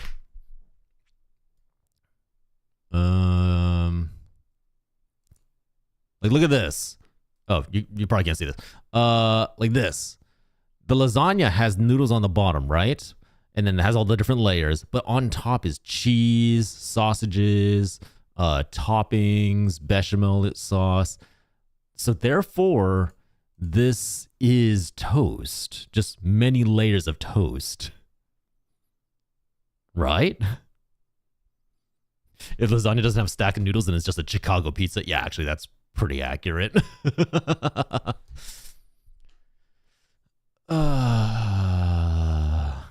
Vegetamite? Vegetamile? Wait, what is Vegetamile? American version has powdered sugar and I hate ham. Wow, really? You hate ham? I hate turkey. I like ham. I hate turkey. Wouldn't that mean anything with condiments would be toast? I guess technically, yeah, right? Because you wouldn't put like condiments on top of a BLT or on top of a burger. You'd always put it on the inside. So if it's a situation where you're putting condiments on the top, that makes it a toast. Lasagna is pizza. A hot dog is toast. No. Hot dog is taco because there's bread on three sides, but the top is open. So therefore, a hot dog is toast. Lasagna is a cake? Oh god, are we doing the whole like soup, cake, or sandwich now? Sub sandwich uncut is a taco. Okay, fine, that makes sense. A slice of pie is taco on the side. Okay, that's just confusing. Hot dog is round, it has no side. I feel you could I feel you could define a hot dog as having a bottom, a side, and a side. I feel like that's doable. You like how they didn't add tacos to taco category just to prove my earlier point? You're not wrong. Sushi. Which I also want to be clear. This is a sushi wrap, not a sushi. Sushi is like the category of fish on rice. This is a sushi wrap. Falafel wrap, pigs in a blanket, enchilada. Okay, you know what? This makes sense to me. I can work with this. I can work with this. I love pigs in a blanket. The wife and I usually do like pigs in a blanket, but we'll do it like with other stuff on the inside, like cheese, onions, a little bit garlic, what have you. If I bite both ends of a burrito, it becomes sushi. Yes, exactly. So when I eat a burrito, I'm basically eating sushi, which I like. A quiche. Oh, so this is the category of the quiche. Okay. So the falafel pita, which covers what is it? Heroes and cheesecake. What? A cheesecake is a quiche. All right, I'm not gonna lie, that's actually blowing my mind. It makes sense, but that's blowing my mind. Pumpkin pies, because because when you is only specifically a slice of pumpkin pie is a taco, because you have breading on the top and the bottom and on one side, so therefore you now have a slice of pie specifically is a taco. This is made in the clown. See, no, this is definitely not made by intelligent people. We're discussing this. Okay, so quiche. Oh, wait. Bonus round. A key lime pie is a quiche. Wait, actually, yeah, hold on. Story's right. Who puts crust on their pumpkin pie? I've never had a pumpkin pie that had a crust on top. That's actually an excellent point. Also, I don't think that was pumpkin pie. I think that was rhubarb pie. Yeah, that's rhubarb pie. Okay. Crust on the bottom. So therefore, that makes a pumpkin pie a quiche. Right? Because if cheesecake is a quiche, pumpkin pie has to be a quiche. Key lime pie is a quiche. I did accidentally call radishes starry. That's my bad. Salad in a... I'm sorry, what monster is serving salad in a bread bowl? Excuse me? Raise your fucking hands. Who is eating this? The only thing that belongs in a bread bowl is soup. You don't put salad in a bread bowl. That is its own thing. That goes on the side, damn it. Radish is now kitten light. Pumpkin pie was up top as a wait, was it? Oh no. Oh no, hold on. Bent toast. I hate this. I hate this. I hate everything. You know what? I despise it all. I've seen taco salad and tortilla bowl. That makes sense because the tortilla is initially meant to go with the taco salad, but salad in a bread bowl, like we're talking like a sourdough bread bowl. You don't put salad in a sourdough bread bowl. That has to go with soup. You never had a garlic bread bowl salad? No, I have not. That sounds disgusting. That reviles every bit of my being. Deep dish pizza is a quiche. Calzone. Oh, hey, see, I called it. Corn dog is a calzone. That I have an issue with. I feel like a burrito should be its own thing because it's not a sealed pastry. A pie as a whole is a calzone.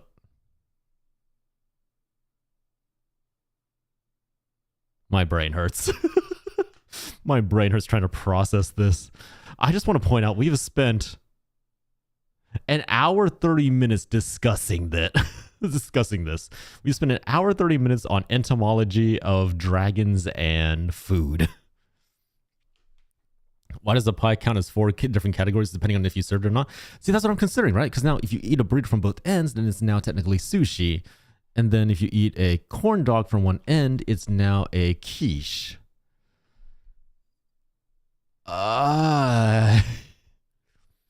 Pop-Tarts, dumplings. Okay, yes, Uncrustables. Fine, we got that. We got that.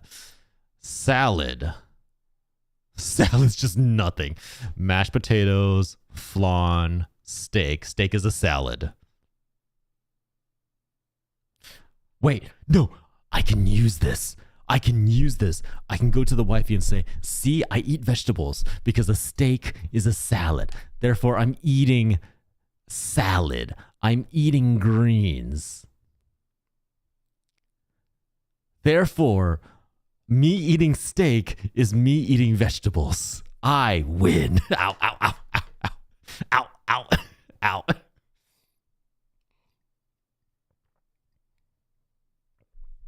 Ow. Ribs is a salad? Hold on. No, because everything in a salad is edible. Rib bones are not edible. Just for that, how dare you? How dare you make me exercise as punishment? Wait. What would a rib be? Because you have inedible bits put in between edible parts. What would that be? In the South, any side is a vegetable, even mac and cheese. I do remember that, yeah. There's not any starch. Is starch the deciding factor of the dish? Wait, who said rib bones are inedible? The only part that you can eat of a rib bone is the marrow, really. A rib is a donut. All right, I'm gonna need you to fucking explain that one, Sino. Chocolate. Guys, chocolate is a salad. I can eat chocolate and be healthy. Eating a diet of nothing but chocolate is a healthy diet. My problems have been solved. I can just eat nothing but chocolate and meat and the occasional mashed potatoes. And I'm going to be eating nothing but salads. Oh my God. Dinosaur Leo, hello, welcome in. You came in at a very interesting time. What do you consider as a salad? All the crunch bar. Yes, crunch bars are. Would a crunch bar be a calzone? No, because there's no starch in that. So yeah, a crunch bar is a salad. Steak and chocolate. Yes, steak and chocolate. The edible part has a hole in the middle just as a bone to hold together. Oh, that you're right. A rib is a donut. Wait, has anybody actually had turducken? I'm not gonna lie, this is something that I've never ever had. I've never had a turducken. It just never entered my field of vision as a food. I also don't like turkey very much. That could be another reason why, you know. Cake. Category 7. I never had it, but I would eat it. I feel like that's too much bird, you know? I just want one type of bird. I just want like either the chicken, the turkey, or the duck. I don't need them all. What's happening? We are discussing the cube rule, which is how you categorize food based on the starch placement. Yes. So now lasagna is a cake. Big Mac is a cake. That is very true, Feathers. Big Mac is a cake. A double. No, sorry. Big Mac specifically is a cake because doubles only use the meat and cheese. So a Big Mac is a cake. Lasagna is a cake. What else? Technically, if you make a triple layered sandwich, you have a cake. Because what I used to do is I would take breaded, I'd put cheese, meat, another bread, cheese, meat, bread. I have now made a cake.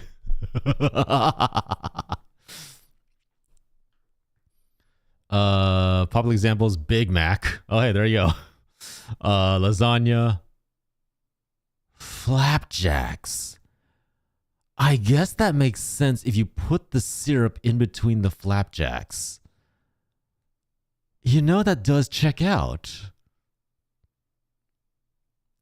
And wait, no, Moo, that makes sense. That makes sense. Lasagna can be a cake because cakes have toppings on the top. So lasagna has toppings on the top, therefore lasagna is a cake. It makes sense. That actually checks out. Not... I'm sorry, the diagram for that's just hilarious. Nachos. You don't put butter between your... Okay, I'm gonna be real. Raise your hand. Who here can eat more than one pancake in a single sitting? No. Going back really fast. Who here can actually eat more than one pancake in a single meal? A single pancake is usually enough to fill me up. I'm just like, I'm done. I'm out. I'm out. No way. I can't do more than a single pancake because it's just so much carbs. Everyone but you. Wow. I hate all of you. They're not like your regular style pancake, because I got the rest of my food as well. I'm not gonna eat just pancakes. That's so much. Ugh, that's like so much bloat in my stomach. I just need a single pan. I am fucking large. Thank you very much, Saga. I am 6 feet tall. IRL and my model. My pancakes are your regular American pancakes. They're not that big. I just don't want just pancakes. No. So, I need rice with every meal. Specifically, I need rice with every meal. In other words, there's still a protein accompanying the meal. A pancake is just like served on its own. It doesn't come with anything unless you like order like fruits or syrup or whatnot. It's just a cake, and it's thick and starchy, and it fills you up really, really fucking fast, and then you're not really full. But Sino, the pancakes are not served with a sausage and grits and eggs on top of the pancakes. That's the core difference. Pancakes are always served on their own little plate with their own little toppings. You never serve the sausage and the eggs on top of the pancakes. I can eat an entire Grand Slam in one sitting. Oh god, no, definitely not for me. Definitely not for me. Nachos are cakes. Wait, I want to see this. Okay, so Lucky Charms are nachos. A salad specifically with croutons is nachos. Poutine are nachos. That makes sense to me, actually. Breakfast corn dogs have the pancake wrapped around the sausage. That's a thing? Y'all are eating pancakes wrapped around breakfast sausage? Ugh, that sounds so sweet. I don't know how to feel about that, honestly. Let's go to a Cracker Barrel. Okay, Cracker Barrel. I feel like Cracker Barrel's overpriced and overhyped. I now need to run for my life because like every Texan in the US is currently coming for my neck. Cracker Barrel is severely overhyped for me. So our French toast sticks nachos. No, French toast sticks are breadsticks because they're not served in like a giant messy pile like this. Breakfast tacos were huge. That I prefer a breakfast taco at what is it? A Cracker Barrel? I've never seen a breakfast burrito at a Cracker Barrel. Nachos, bonus round. Ramen is wet nachos.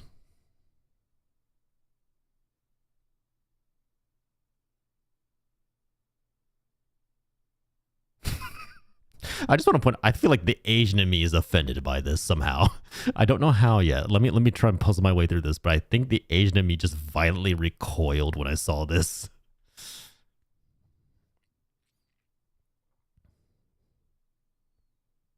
Hot dog dipped in corn batter, fried and dipped in ketchup equals same as sausage dipped in sausage batter, and pancake batter, fried and dipped in syrup.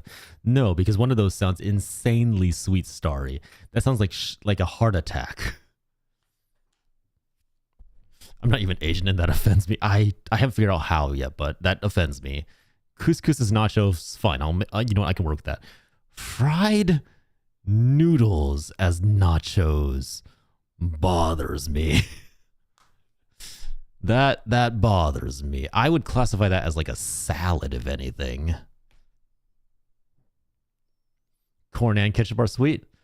Ketchup has like salt to go along with it.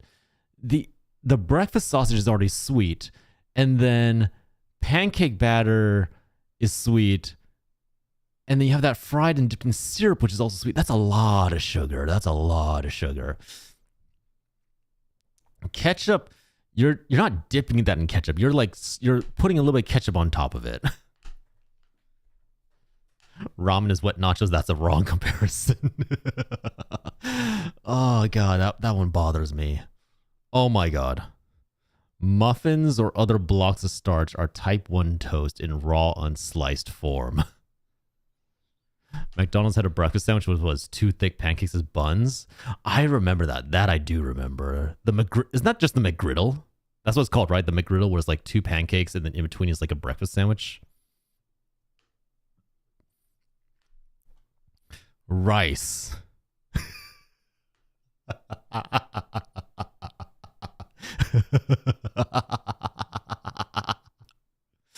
You are free to interpret the nature of rice however you wish. Also, hi Duke, how are you? Oh my god, that's great. They just gave up on rice. I love that. Vanilla soy latte. A 3-bean wet salad.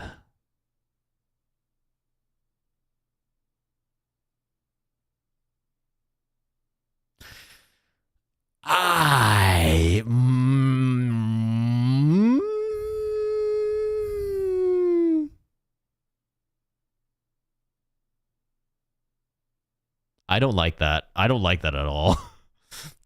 Humans are just ravioli. Okay, so we've come full circle. Humans are ravioli. I still say humans are a burrito because you have 2 open... No, humans are a sushi wrap because you have 2 open ends. Like, technically speaking, your mouth is open. And technically speaking, your asshole is open. So you know what? Humans are sushi wraps. Beans are a starch, right? No. Wait. Beans are legumes. I think that counts as a protein in most cases. Right? Am I crazy? Oh my god, hold on. Are beans starch? They're considered starchy vegetables. You know what? Fuck it. Fuck it. I don't know. I don't know anymore. Oh god. The alimentary canal. Yep, that checks out. The more you eat, the more you John. What are you trying to say, huh? Humans are ravioli and therefore Wait, but why are humans a ravioli? No. Hold on. Because a calzone doesn't have the ends randomly opening every now and then. Therefore, humans are sushi rolls, not a donut, because a donut is short, is like short and stocky. It's a sushi roll because it's long with 2 holes at the end of each one. So therefore, a human is a sushi roll. Everything technically has holes at the micro level. Don't you fucking do this to me, Moo. We're already confused enough as it is. Don't you fucking do this to me. Burritos are calzones. Burritos can open but are closed. Yes, but it's very hard to close a burrito when you open it. But you can definitely close a sushi wrap and then open it back up again. A human is just a meat tube. I mean, you're not wrong. A human is technically a sausage if you really want to think about it. We're a bunch of meat contained inside a outer skin. So technically speaking, a human is just a sausage. I want to be a pizza. Hi, just viewing. How are you? I'd actually eat a radish pizza. If the radish pizza was done right, I think it has to be very specific toppings for a radish pizza. Oh my god. Okay, my brain hurts now. I'm trying to absorb all this and I'm just like, oh god, my brain is like tingling trying to absorb all this information. Oh, it all hurts. It's pain. Pain, Pecco. Oh man, oh man. Fish belongs on pizza. I fucking dare you to say that again, Sino. You want to type that again? What do you mean fish belongs on pizza? You better not be one of those. You better not be someone who gets like anchovies on their pizza. I need to ban Sino. Like, Sino needs to be get gone. Okay. Who else wants anchovies on pizza? I eat anchovies and sardines. I do too, but I don't like them on pizza. That's just no. No. No, no, no. Sardines aren't my thing. Salmon works well. I don't know any of you. I don't think I know any of you. You all are strangers to me now. All pizza good pizza? No. No. Too salty on pizza for my taste? Yes, as per Sardinia and Italy. I hate this. I hate that. I hate that that's an accepted ingredient. No. No, God. Please, no, not like this. You're thinking that all pizza has marinara? No. No, I'm very well aware that there's like white sauce, there's red sauce, there's green sauce, which is just pesto. There's brown sauce if you count barbecue. Ban Moo and Sino, anyone else joining the list? Speak up, be brave now. Now's your time to stand up and say your part. We must open your eyes to olive pizza, olive oil pizzas, pesto pizzas. Say, sorry, I know what these are. I've had these before. I've made these before. Spinach and chicken on a pesto pizza is a big yum. Okay, that's fair. That's fair. A sardine sandwich with cream cheese, lettuce, tomato, red onion. Oh, capers? Are you saying capers or is capers something else? I also like pineapple jalapeno savory meat pizza. Okay, you know what, Sino? I'll agree with you on that. Yes, yes, yes. Pineapple meat pizza slaps. Absolutely. That one I'll stand on your side. That one I'll stand on your side. We said, oh, yeah. If you want to know, just for a reference, caper is spelled Capers. You're talking about those like little parietal, non-parietal pickles, right? Tastes like a luau. Yeah. I love pizza. I mean, I love pineapple. I love pineapple on a bunch of stuff. Oh, yes. Yeah, like that saga. But it's, yes, a pineapple pizza is so good. I love pineapple on pizza. It's so nice. No, you know what I don't get is when people get pizza with no sauce, but they don't call it a flatbread. To them, it's still a pizza. Like, I'm talking no sauce, just cheese and ingredients. And I'm like, that's a flatbread. And they're like, no, it's not a flatbread. It's a pizza because it's made with pizza dough. And I'm like, you are a fucking buffoon.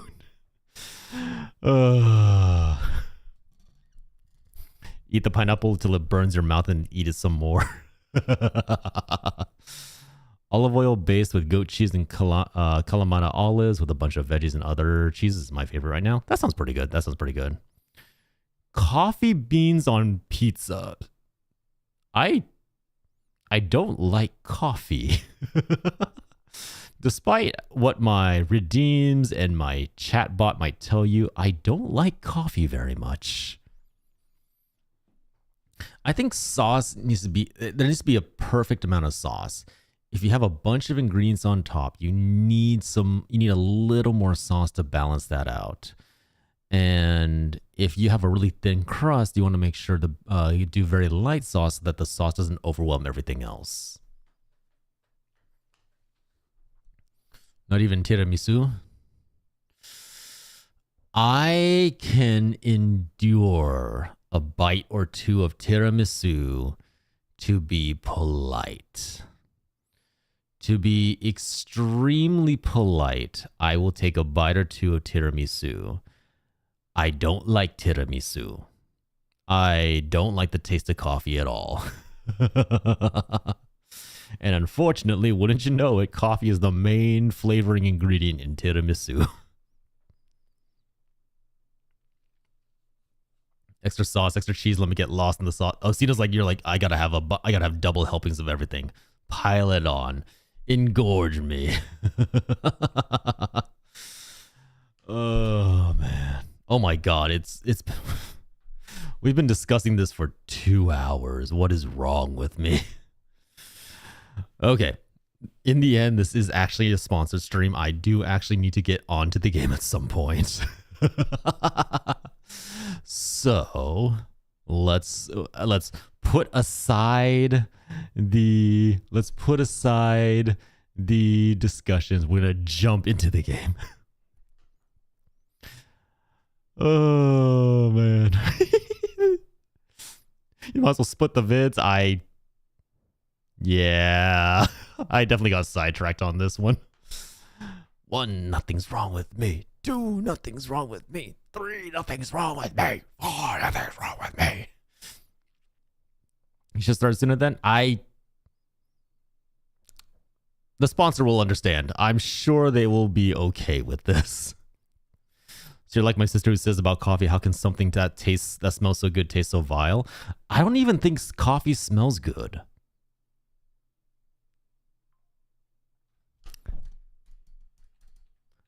Let me repeat myself. I don't think coffee smells good.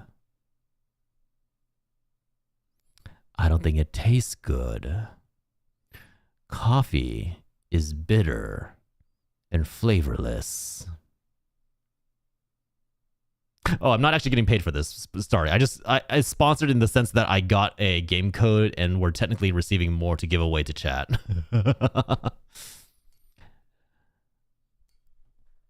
Coffee is disgusting. You all are deluding yourself into thinking that you like coffee because you need the caffeine. Because your body craves caffeine. Because your body desires the caffeine, or it starts getting the shakes, it starts getting the wobbles.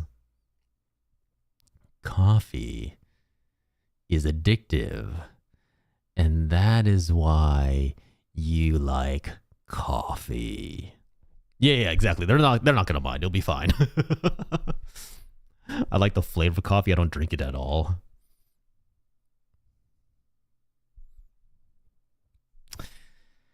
I was ready to play Raid Shadow Legends. I had my chat do that once, way back when I was a very, very young streamer. I only did the Raid Shadow Legends sponsor once. I'm never doing that again. It was so torturous. Just have a big old glass of water in the morning. No, like seriously, like my main drink of choice is water. I go to a restaurant, I get water. I wake up in the morning, I get water. I get a glass of water before I go to bed at night. If I'm eating something, I get water to go with it. I don't like soda. I don't like wine. I don't like beer. Just give me water and I'm good. And if you're gonna make me eat fruit, if you're gonna make me drink fruit juice, I'd just rather have the fruit. Just give me the fruit. That's all I need.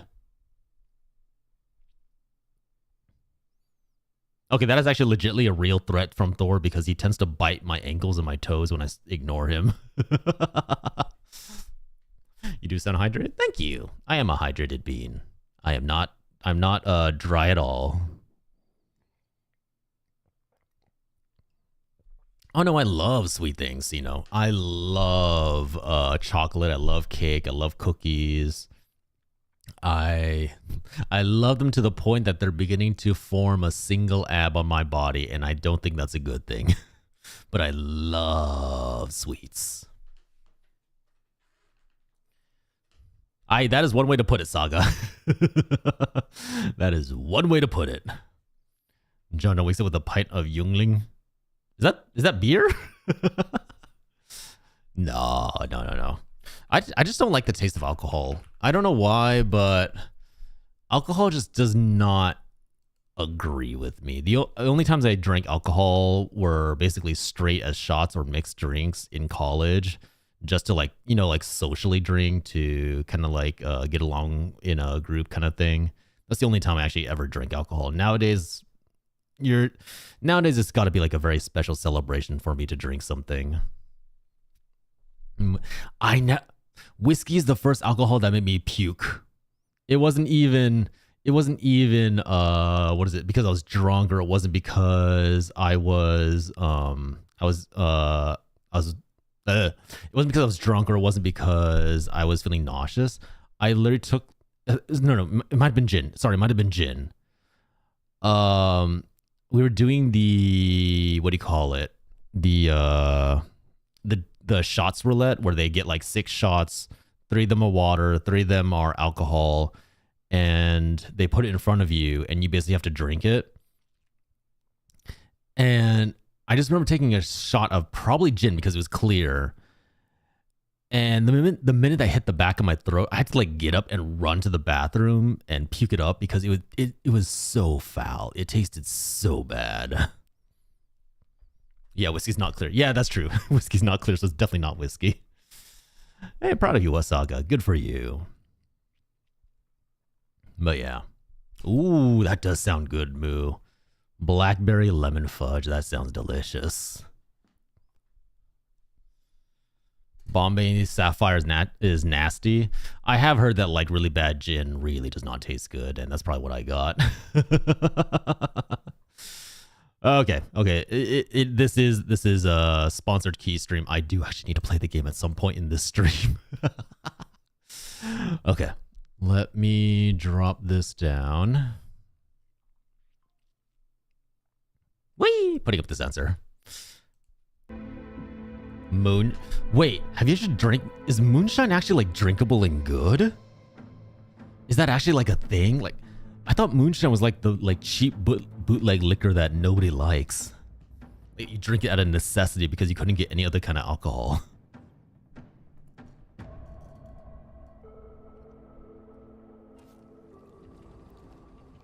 Drinkable but good is not the right thing to call it. Ah. Okay, that makes sense. All right, so if you don't know what this is ABYSSUS, which is a roguelike game that came out pretty recently. With this, basically, the way it's explained to me is it's kind of like a boss rush style roguelike. I also realized that we need to wait for the ad break, so might as well wait for that. But hopefully, it should be pretty fun. This is my first time trying it. I don't really know anything about the game, and I'm looking forward to it. Moonshine is a while industry now, but it's not the same as the backwoods stuff that can make you go blind. Yeah, I did hear jokes about that. Did it actually make you go blind? Ow, ow. I know, sorry, I know.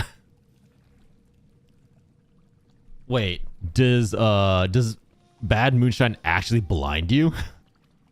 Is that actually a thing? Some commercial stills make moonshine cocktails that are lower proof and lots of different flavorings. Oh, okay.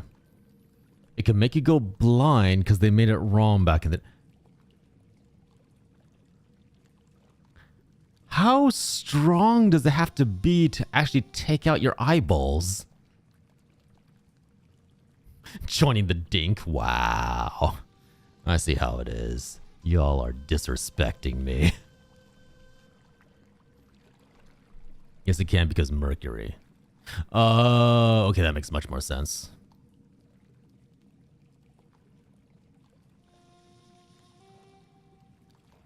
I can't tell if Starry is trying to activate a praise kink or genuinely being sincere.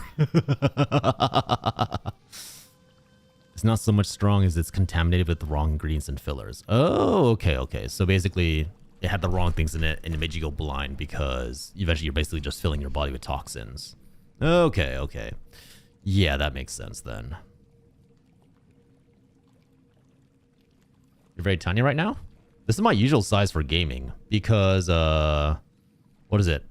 Because when I want to edit clips, me being big is an issue, which I'm going to be solving hopefully with my 2.0 with getting gaming overlays so that way I can like have some space for my model to exist while also like providing enough space for the game so I can edit.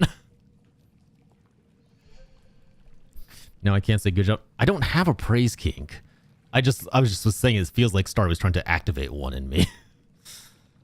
But yeah, I don't have a praise kink. The whole like good boy, good girl thing don't do anything for me because I use those unironically. If you have seen me talk to people in collabs, I tell people good job or good boy, good girl, not unironically. That's just a thing that I use. Good hustle. What do you mean good hustle? You don't have one yet? Believe me, Saga, I don't have one. People have tried. It doesn't work. It doesn't do anything for me. If I'm the one praising, that's fine, but someone praising me doesn't really do anything for me. You bring honor to your family. I'll let John believe he was praised. No, it was 100% you being condescending. I know it was. You know what? I'm willing to bet it's like the whole like being raised in an Asian family thing where like you get so used to your very best efforts being the bare minimum standard that any praise kind of just like washes over you. You're just like, wee, zoom, over your head. What's that? I did good? All right, that just means I got a B. I gotta get the A for the, you did great. Maybe that's what it is. Oh.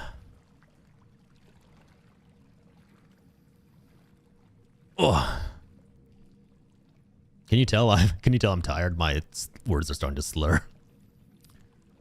Look, I'm just happy to not get a knuckle sandwich for my efforts anymore.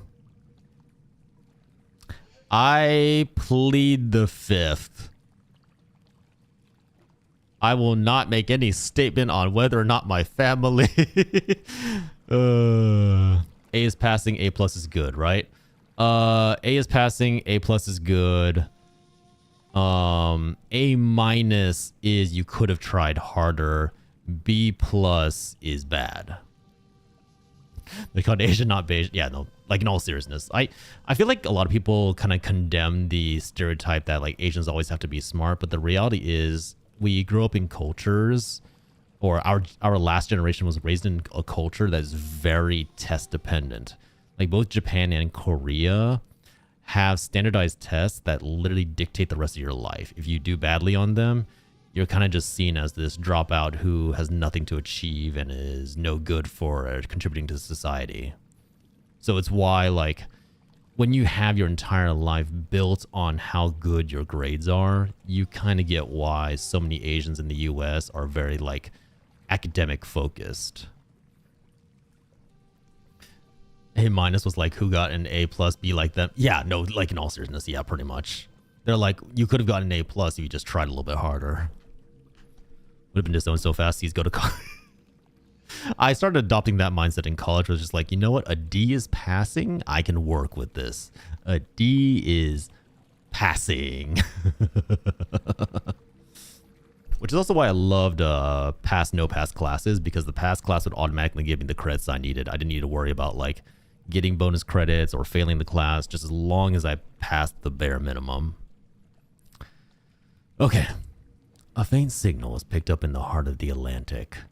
Upon arrival, a sudden surge of energy from far beneath the sea wreaked havoc on your submarine instruments. Now shipwrecked and separated from the rest of the crew, you find yourself in dire need of a weapon to defend yourself. Know what they call the person who graduates bottom of his class in medical school? Tell me. I can't wait. Oh god, that's so sensitive. Hold on. Gameplay, language, keybinds, gamepad, gameplay, icon scheme, mouse. Oh my god, 4? Damn. Okay, that's a little better.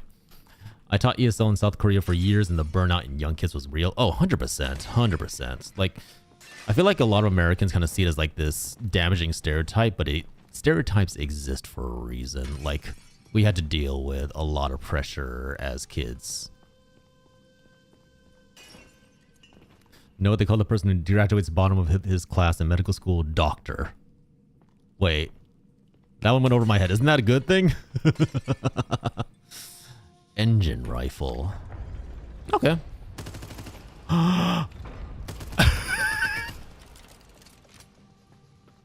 Okay. I get a minigun as the starting weapon. You know what? I like this game.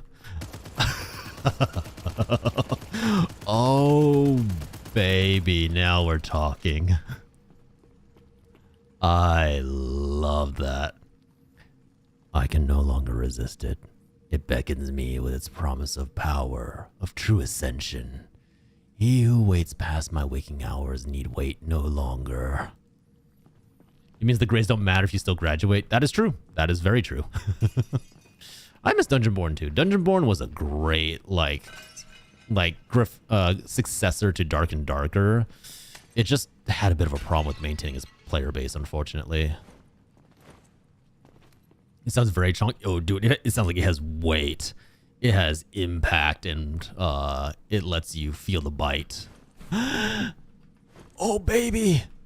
Baby, it's delicious. We get a double jump right off the bat. I don't need to work for it. Oh, game devs, I love you already. I barely played this game, but you gave me a minigun and a double jump. I'm happy. Oh, yeah. I don't need to do some weird unlocks for it. I just have it. Shift to dash. Okay, that makes sense.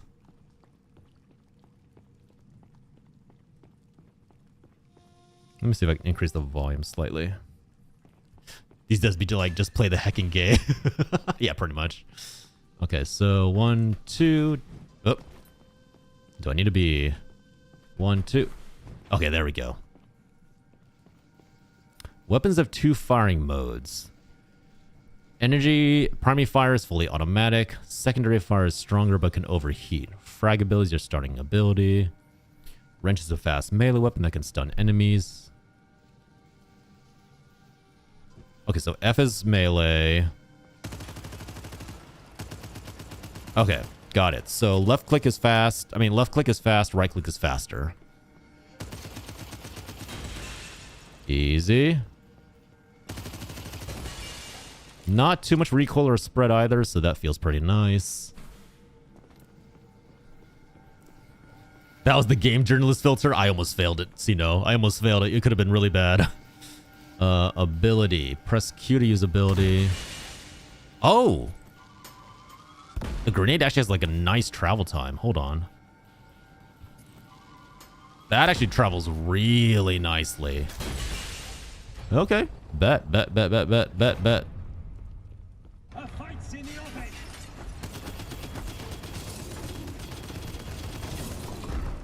Ooh, it feels a bit like a Doom shooter, almost, like with the whole, like, movements. Ooh.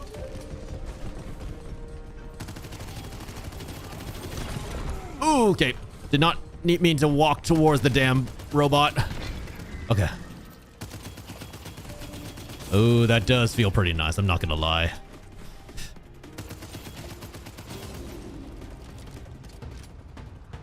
Easy peasy. All right, how's the volume for everyone? Sound good so far? Blessing altar. Pray to an aspect of the surge. Powerful blessings are granted to those who pray at blessing altars. These blessings are given by 10 different aspects. Blessings can be attached to a weapon's primary or secondary, as well as to the equipped ability. Sure, I can work with setting enemies on fire. Primary fire deals 15% additional damage.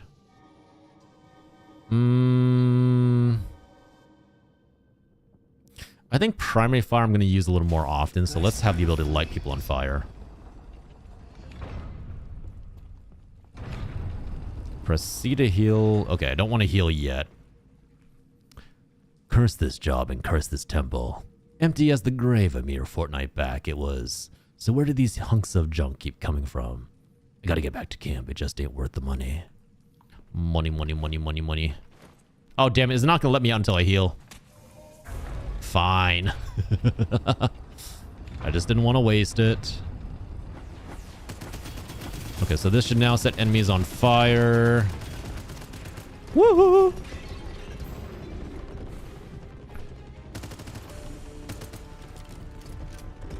Woo! Oh, good. They can jump. They can jump. They can jump. They can jump.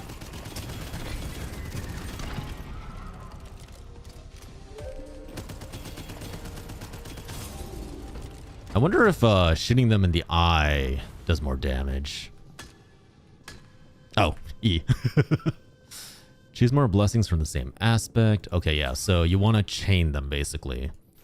Aspect of fire. Weak spots. That answers my question, I guess. Raging flames.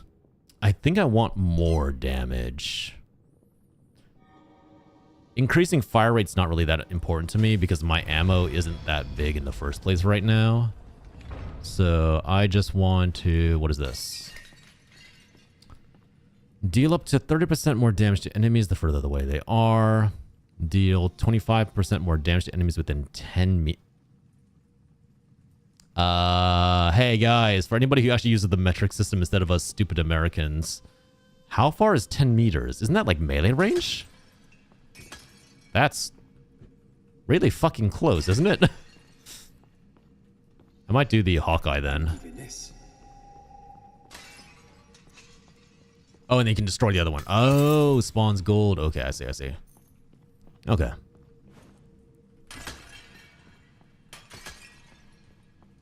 What's this?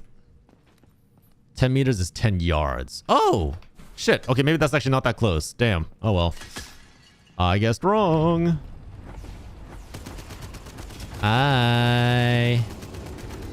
Ooh.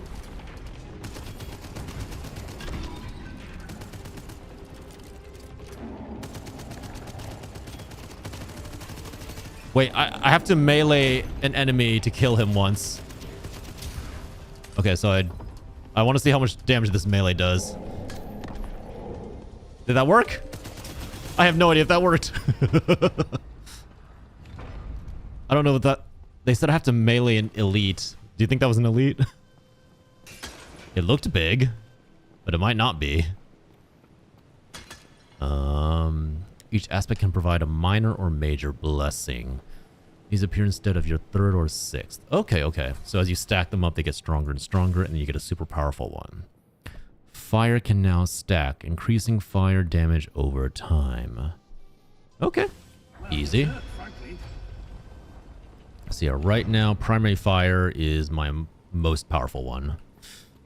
It's a lot of fun so far. The shooting feels nice, the weapons feel nice, but let's see how it goes. I think that was just a tutorial too, so... Never mind, we keep going.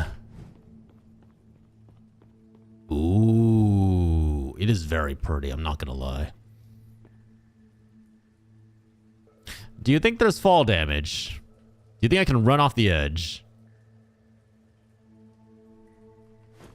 The answer is yes! We'll see how much damage falling off does later. You know, that's for experimentation later. Okay, so yeah, it is also a co-op game, so you can play with up to 4 people, I believe. Outside of that, I don't think there's anything else in this area. I'm guessing I have to like invite people or unlock NPCs later down the line. What's this? Ooh, you know, I look kind of spiffy. Let's see. Ooh, I do like the astronaut look.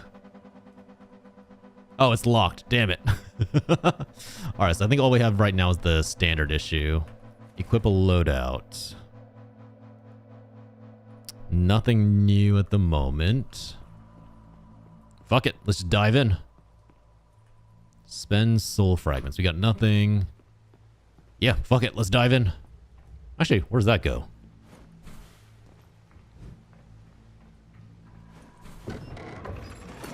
firing range. Equip a loadout. Okay, so all this is stuff that I don't need to worry about yet. I'm guessing that's my ship off in the distance. So we'll leave that alone. And let's go in. Bottom. Bottom. Bum bum bum bum bum bum bum bum bada bum. Welcome back, Robin. How are you? Okay. Okay, so I no longer have my power-ups, so I can't light things on fire anymore. Yes. Okay, so that drops gold. So it is worth destroying the breakables around here. Time to collect some scrap. Ooh. Oh, good. There's flying fishes. Ooh.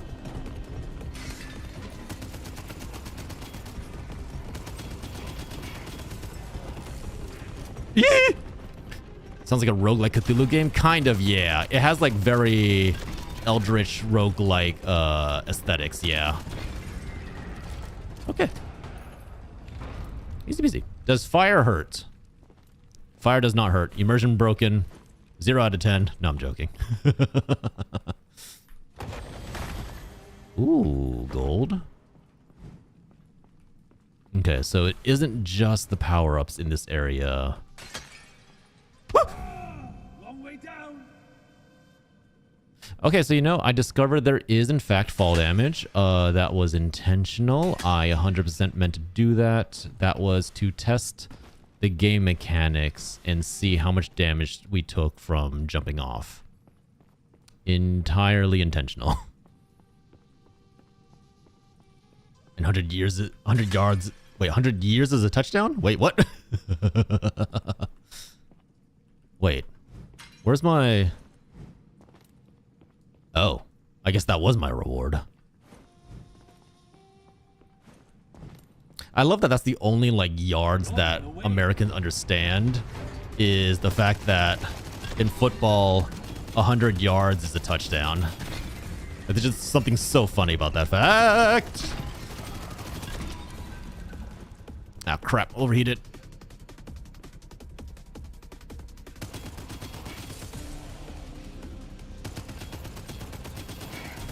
All right, easy. Easy peasy. A football is 120 yards? Is it? Oh, like in total? Like including the area past the goalpost, I'm assuming? Where's my blessings? I don't give a shiza about your... I don't give a shiza about your chests. I want my blessings. I don't have a key. Oh, God. I need keys now? Oh. Oh, the game is trying to bait me now. It's trying to make me angry.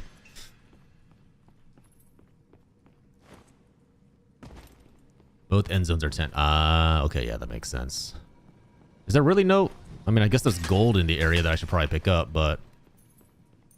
Is there really... Where's my blessings? I was promised blessings. Ooh, what's this? Wait, what is that? Sneaky. Wait. A surge fisher? What the hell is that? I'm guessing that's important for later. Okay, so there is a reason to kind of explore the map after you've cleared it. Good to know, good to know. Blessings are for winners. Are you calling me a loser? How dare you? I am nothing but a winner. Okay, so I can't open this. Oh, there's my blessing. Just gotta clear this room now.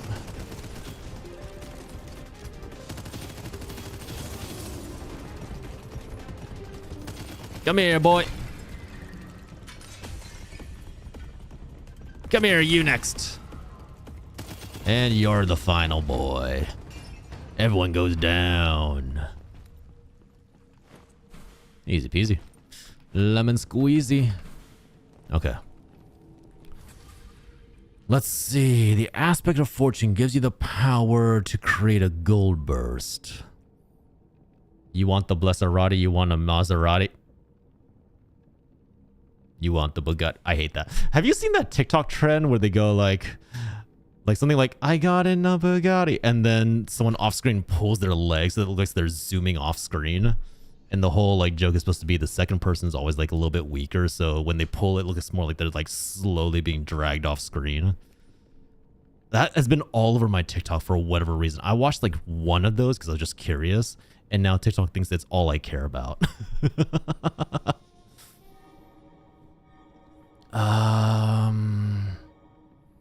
You know what? Fortune's riches. Let's get wealthy. Ability deals 15% additional damage. Has a 100% chance to create a gold burst. Road to $1 million. And really browse TikTok, then that's probably the best.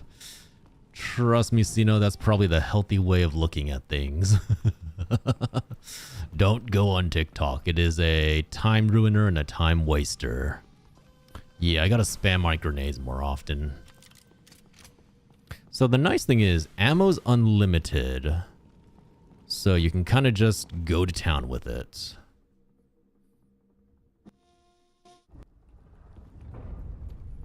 Wait, what's over here? Okay, that way leads to death. Good to know. Good to know. That way is death incarnate. Charge the beak. What does charge the beacons mean? What is that? Is that a sniper?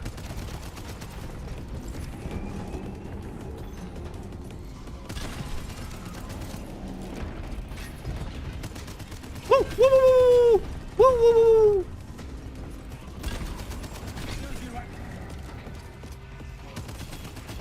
Ow. Oh my god.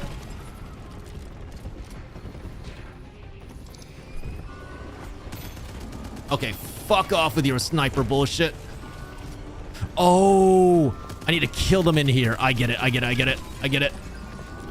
I get it, I get it, I get it. Yeah, baby. Jawohl.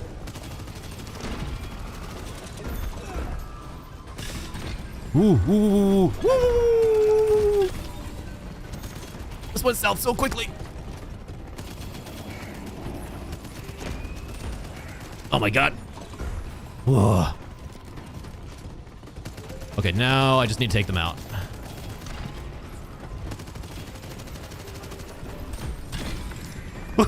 Grenades.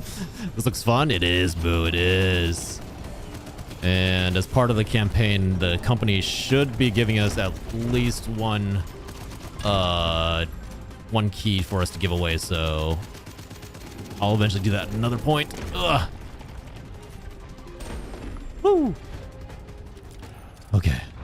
Damn, we lost so much HP off of that. Chaos makes me think of Destiny. I can see how you get that. Like, it has like that similar feeling of like running, shooting.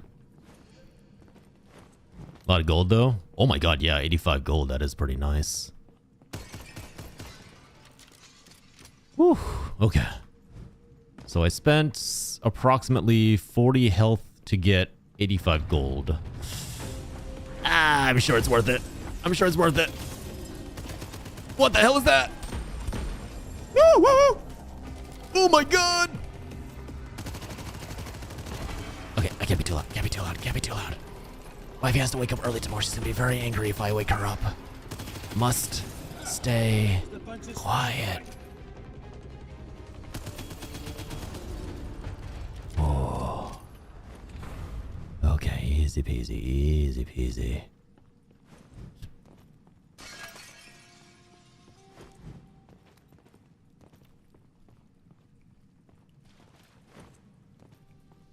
That's Beyblade. That's Beyblade. Congrats on the blue Macedoni. Earplugs or what? Like I said, she doesn't want to use them because she's afraid that it's going to cause her to miss out on her alarm, which personally is a valid worry. Oh my god, they're so fast.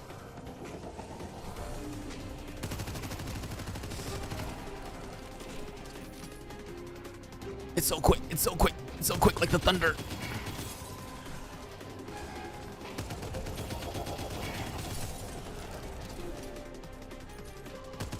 Stay still, damn you.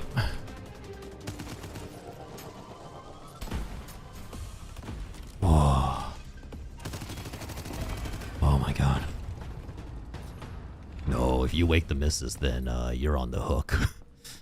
I'm putting all the blame squarely on your shoulders, not mine. We're not waking the wifey around here. But yeah, basically her worry is that she's going to sleep through her alarm, and if she's late for work, it looks really, really bad on her. So, honestly, valid worry.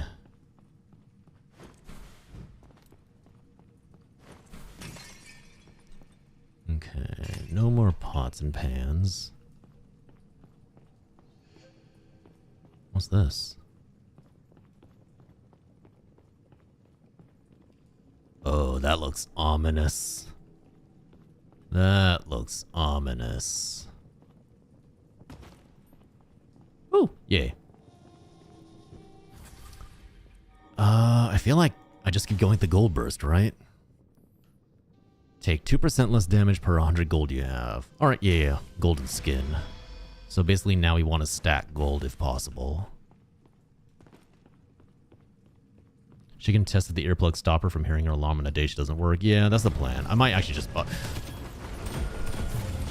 nope, nope, nope, nope, nope, nope. Nope, nope, nope. Fuck monkeys, fuck monkeys, fuck monkeys, fuck monkeys.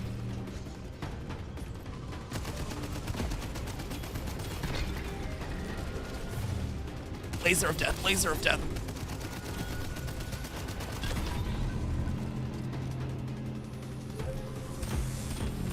Ow, ow, ow, ow, ow, ow, ow, ow.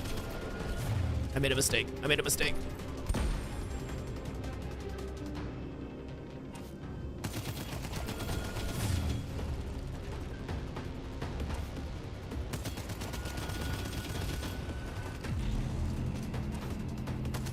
Wait, what was heal? What was heal?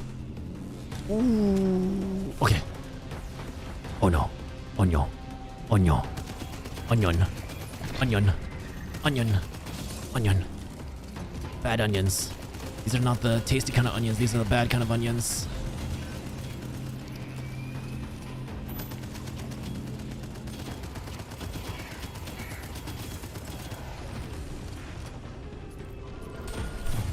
Ooh.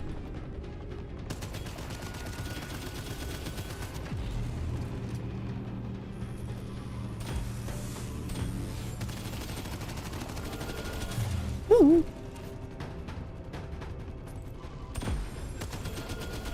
Ooh.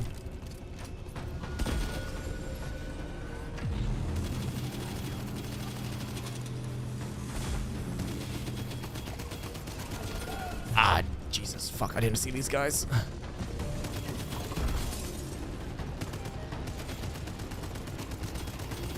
Whoa, whoa, whoa, whoa, whoa, whoa, whoa, whoa, whoa, whoa, whoa, whoa. Whoa, whoa, whoa, whoa, whoa, whoa, whoa, whoa, whoa, whoa.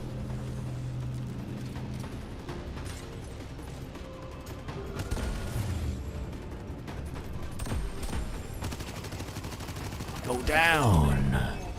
Yeah. Down you go. Nice. Whew. That was a little sketchy. That was a little sketchy.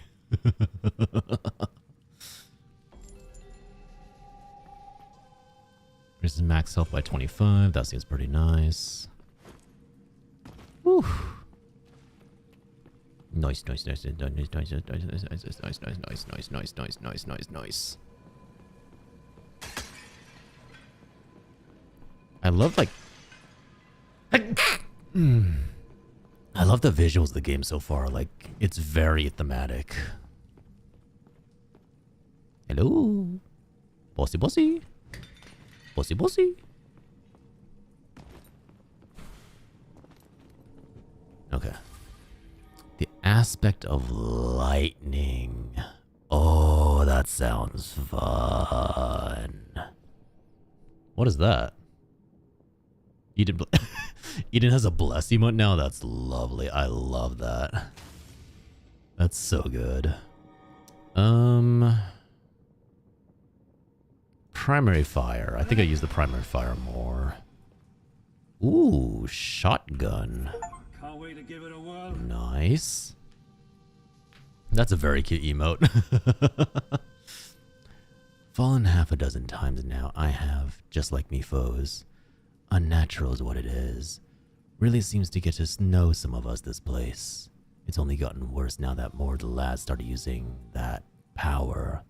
One of them kept repeating they had to reach the source of the surge and would ahead without us. Poor bugger never returned, and part of me hopes he never found what he was looking for. Just a gut feeling. Alright. Bet. Easy. We got this. I wonder if that was the elite just now. I really hope that wasn't the elite, because that means I have to... Long way down. That is deceptively shallow. Sir Game Devs. That is deceptively shallow.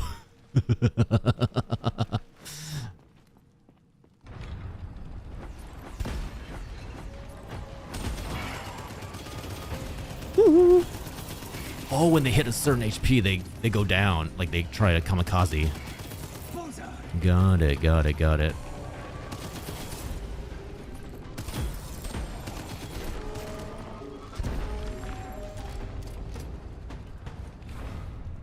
See? Easy peasy lemon mother flippin' squeezy. Not even a concern.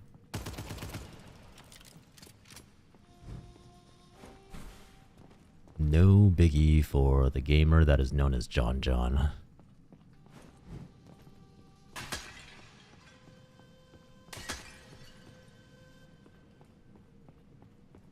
Oh no.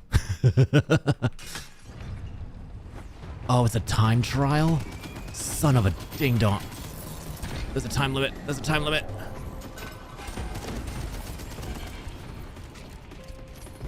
There's a motherflipping time limit.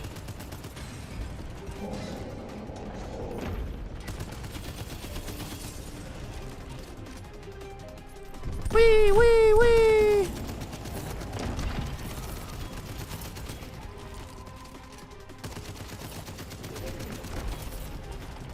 Ow. Just in case that's an elite. Just in case that's an elite. Just a few little whacks with the good old trusty wrench.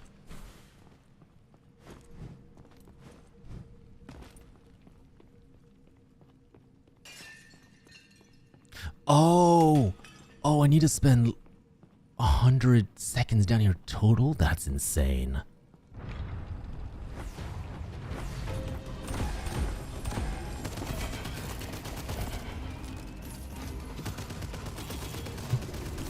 What's up? Wait, why are you awake? You can't sleep? Why not? Game that was given to me by a dev. ABYSSUS? It's basically it's like a gun shooting roguelike, so you like game powers as you go and it's kind of randomized. You want to say hi? Here. Hi. Are you tired? Go to bed.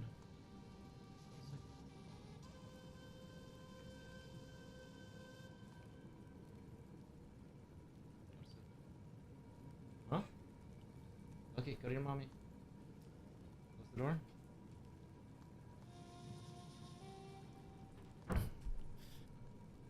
I was kidding, I did not wake her up. She blames you, Saga. Specifically you. She said, Saga the Wanderer woke me up with his... Sorry, with their loud noises. Ooh, key. Yeah, we're blaming Saga. It's all Saga's fault. I do like fire, but we have lightning already. Let's do this. Secondary fire deals 15% additional damage. Okay. Let's blow them away. We can work with that. Because the secondary fire seems to be useful if we're in a panic.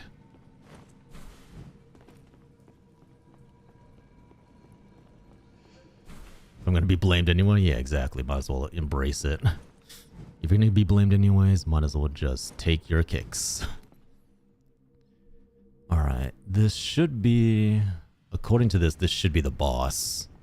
Or at least the boss level. What's this? Help yourself. Ooh? What is... Is this a... That syringe has got brain. Oh my god, you fucking terrified me. What are you? What? Aspect... Oh, it costs gold. Aspect of lightning.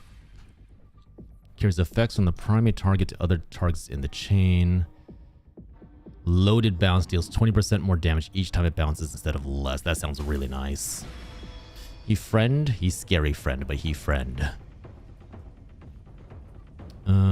Syringe, gain an additional syringe. Increase max health by 25. Deal 10% more. Oh, damn, that's good. Shit, I would have gotten that if I knew. What happens if I melee this? Damn, okay, it doesn't break. I was wondering if he's going to start attacking me, if he was like a hidden boss or something. What do you think happens if I shoot him? Okay, nothing. Never mind. Hi, Tropical Bear. How you been? It's been a while. Hope you're doing well. Okay, got the gold. Okay, so that looks like some kind of secret room that you can only unlock with keys. I wonder what the wind burst is. What's this way? Looks crude and unfinished, but otherwise nearly a one-to-one with the real deal. There's an inscription on the bottom, one we've seen repeated on both the sculptures and the moving buggers. A signature, maybe. Artists do love putting their names wherever possible. Yeah, it's co-op. It's co-op, Moo. That's right. That's right, Moo. It's co-op. You can bring in your friends to suffer with you. Doesn't that sound wonderful? Oh, God, that looks menacing. Yeep.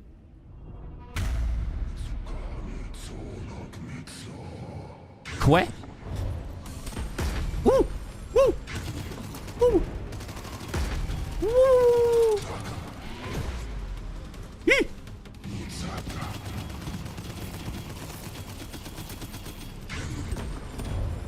Yeah!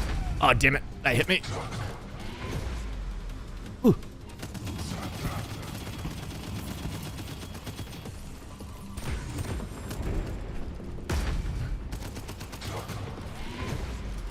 Ooh.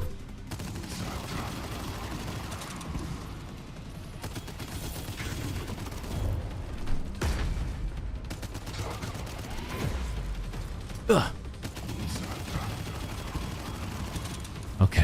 Okay. Easy, easy. I'm a friend. Oh, quit.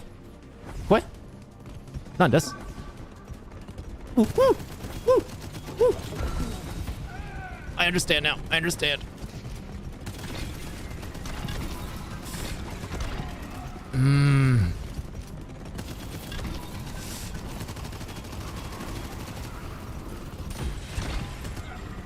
The bunch of small fry.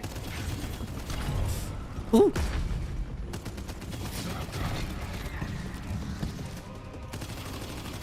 43 HP in a dream.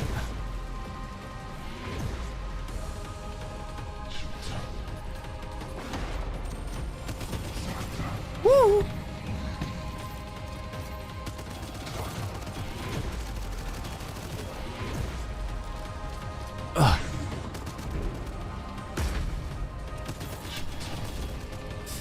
Ooh.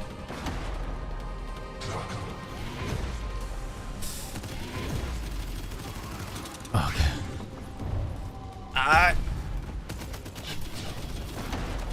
Oh shit.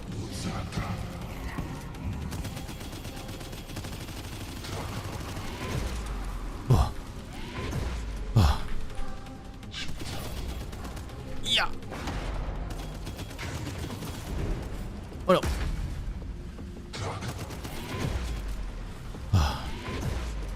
Oh, come on. Oh, god damn it. Phase 3 or whatever. And I have no healing.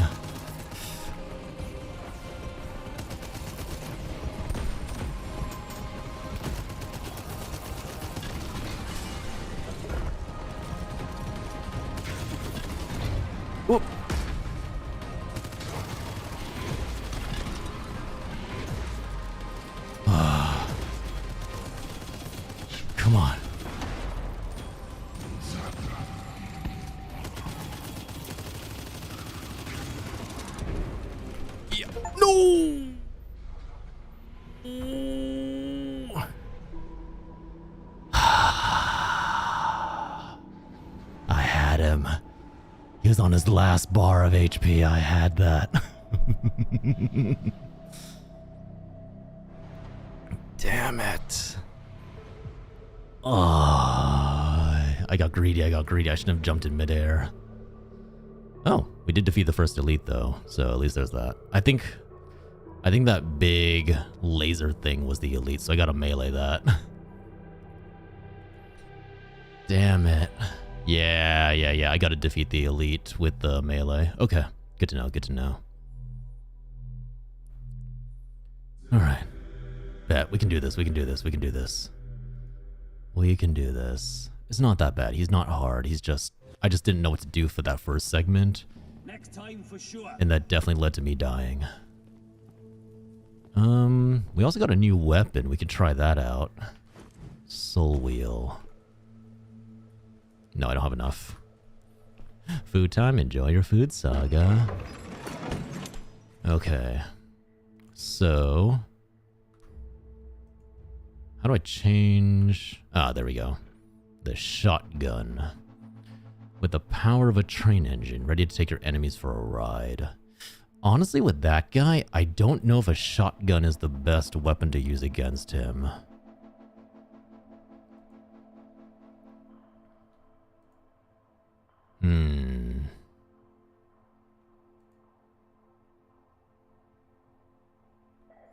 Honestly, I think the engine rifle's still better. It's a shame we don't have any mods for it, but... I think the engine rifle for that particular boss, with how he like slams down, is going to be really hard to dodge with a shotgun. So let's just jump back in there. Damn. Almost beat the first boss in our first try. It should be doable.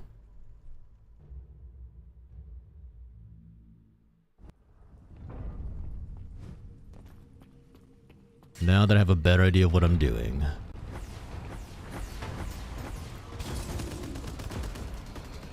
Woo!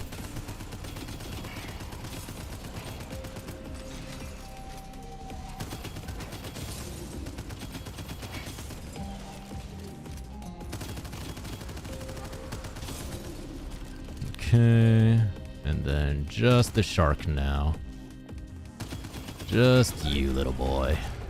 Okay, the gold gen was nice, but not exactly amazing.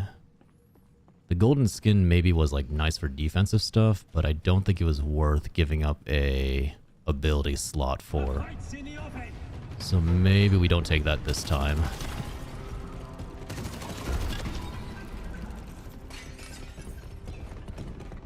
Friends, what friends? I trust you guys. You're social adept people. You totally have friends, right?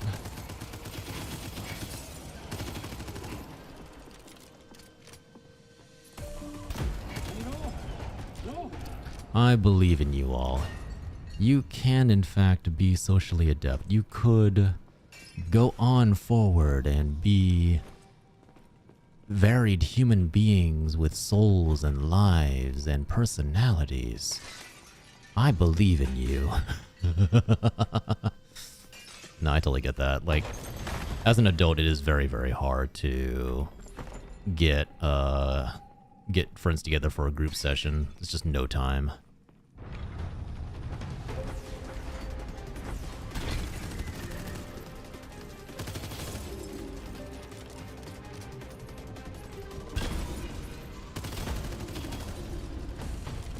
So hey, look at that. Breezing through. Not even a flippin' struggle. Last friend I had. Oh, I never had any. That's so sad.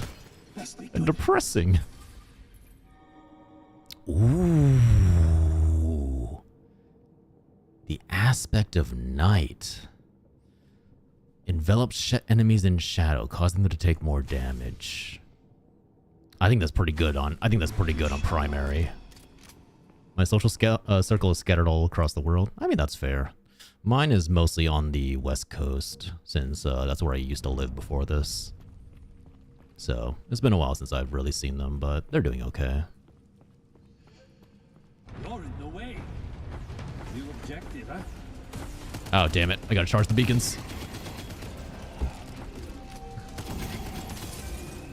Woo! Oh, Beyblade! Beyblade! Beyblade! Beyblade! Beyblade! Beyblade! Beyblade! Beyblade! It's a Beyblade. It's Beyblade time.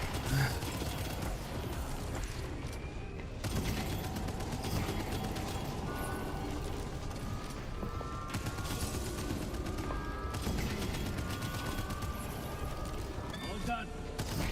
Woo!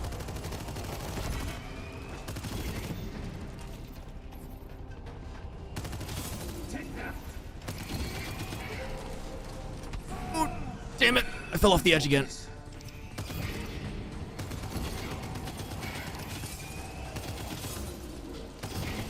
Wait, is there another beacon? No, there isn't. Oh, okay. It's just a lot of these buggers.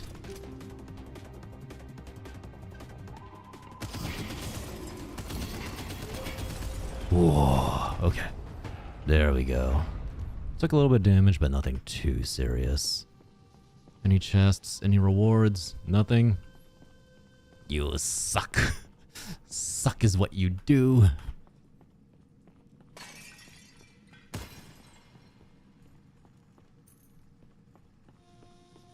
Okay.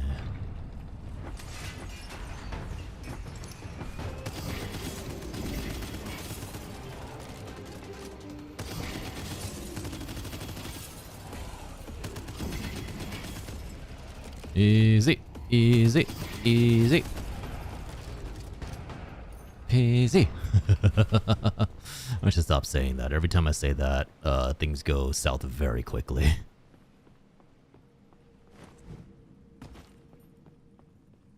Think you can take me? Am I skipping over the rewards somehow? Like, am I just not seeing them? Oh, is that a spawner?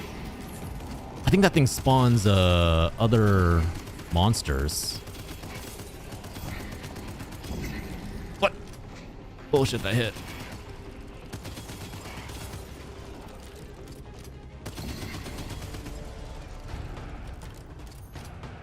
There we go.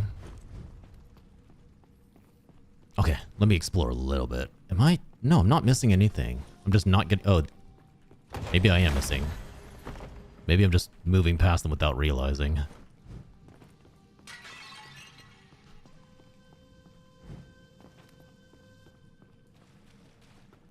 That's an interesting design. Usually in roguelikes, it's made so that the rewards, you have to accept them before you can proceed on. This definitely seems to prefer the other method where, like, you kind of have to explore a little bit to find your reward. And there isn't necessarily one in every room. Okay, more night shadow stuff. Weakening shadows, I'm guessing means less damage. That sounds pretty good. A blind hunter must hunt. Woohoo! Oh, Nelly.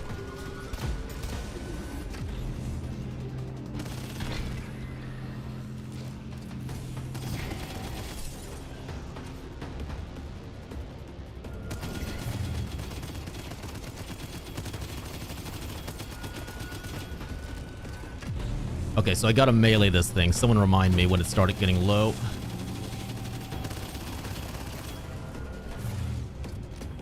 Because I'm fairly certain that's the elite.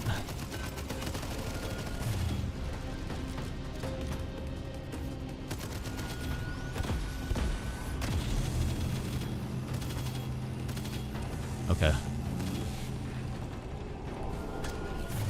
Woo. Got it. Yeah, baby. Oh, that felt good.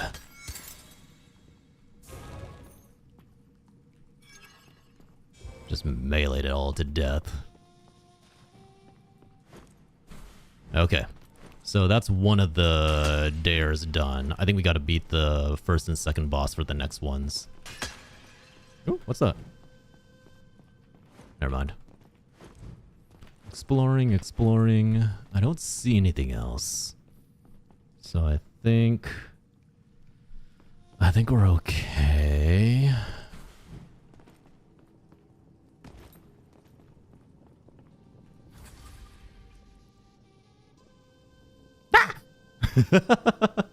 Hi, Glacy. Hello. How are you? Kabuchanaru. Hello. Welcome in. Welcome in. Chao Zin Zhao? Am I saying that right? Ow, ow, ow, ow. Hi, Mulligan. Hi, Narco Narcolepsy. Hi, Almond. Hi, Pandora. Hi, Glacy. How are you? What were you up to? Were you doing, what are you doing, open games with community or just regular League of Legends chilling time? Hi, Kaiser. How are you? Welcome in, everyone. If you don't know me, my name is Magical Prince John John. I'm a Prince VTuber. Currently, I'm trying to keep my voice low because my wifey is sleeping. But we are playing my first run through ABYSSUS, a brand new roguelike shooter that just came out very recently. Played Tales, then did Aaron's a chat. Ooh, nice, nice, nice, nice. How'd they go? Actually, which Tales games are you on? I know you were doing like this marathon with one of your friends, but I have no idea where you are now. Hi, Bota. Glacy's popsicles are here. They're here. Yeah, right now we're just trying to select one of our powers. And honestly, I'm staring at the army of tentacles, and that sounds pretty fucking good to me. I think ability tentacle. Blessed by the ocean. Would you change your name if you eventually get to be a king? No, I am forever perpetually a prince because the king is my wife, and if I supplant my wife, there will be a great many angry discussions being held, if you know what I mean. Tales of Destiny. Which one is that? I'm trying to remember. Is that like the second one? Second or third one? The only ones I've ever played are Tales of Xillia, Tales of Symphonia, and then the one with the purple hair guy. Tales of... I'm sorry, the black-haired girl and the purple-haired guy. Tales of Vesperia and then Tales of Vesperia? Is the second game, I believe. Ah, gotcha. Makes sense. Yeah, I never actually finished a Tales game, I'll be honest. Like, for whatever reason, I would play them like almost halfway through and then have to like drop them and then just never came back to them. But I do enjoy them. They're a very, very nice series of games. But Glacy, thank you for the raid. If you need a lurk, if you need to do your after stream care, I totally understand. Feel free to hang out. Enjoy watching me suffer at this game because I'm very, very bad at it. Or feel free to enjoy and do what you need to do, all right? That goes for your raiders as well. Make sure to get some food, some water, and do your after stream care. We'll still be here no matter what. Do you need to find some food? That's good. Hey, no worries. Enjoy your food. But yeah, I don't get to be king. The rule of the house by vote of my by vote of my dog and my wife is always my wife. She is the true king. I am simply the prince who is hanging on, doing my best to take care of the house and be a good little boy. Ooh, yeah.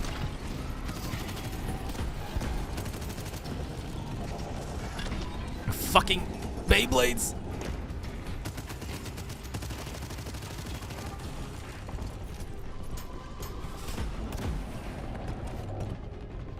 Motherfucking Beyblades. Oh. Okay. Ooh. Goddamn. Yeah, the Beyblades themselves scare me out of every other enemy in this map. Just those little fuckers running around at the speed of sound. Oh. Let's see. So far, nothing. I need to change my raid sound. It straight up jump scares me every single time someone comes in here.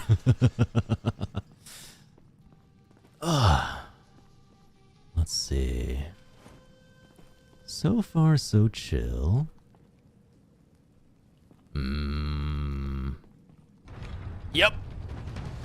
Yep, there it is.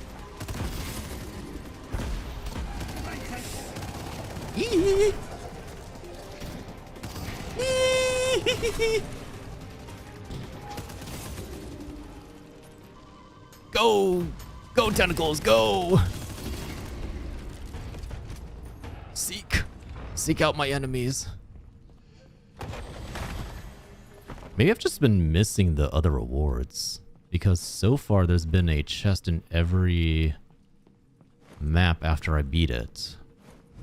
So maybe I just have not been paying attention. Ooh, what's this? Nothing here.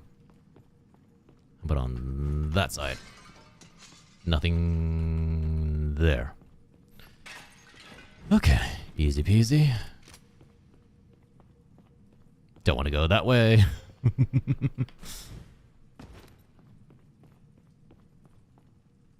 I'll show you. The objective, huh? Okay.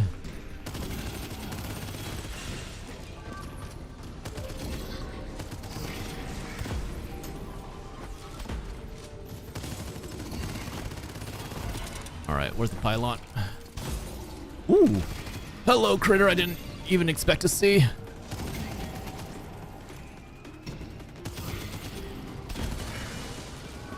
Ow! Okay. Whoa. Oh, there's one in the center. Of course there is. That's it. Okay. Now I just gotta kill these guys.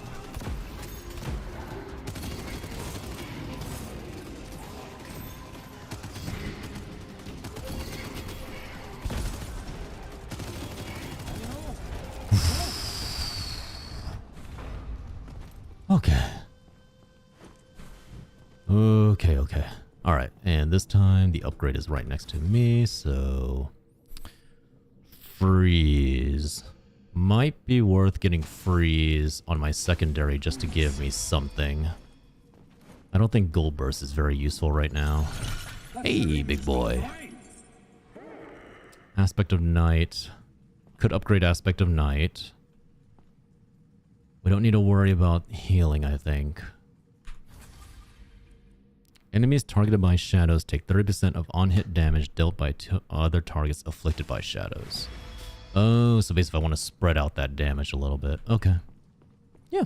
Easy. So far, easy peasy. Very straightforward. Nothing too crazy yet. Now it's time for the big boy. At least this time I'm going in with a heal pack, so... won't be as bad as last time, hopefully. Let's do this.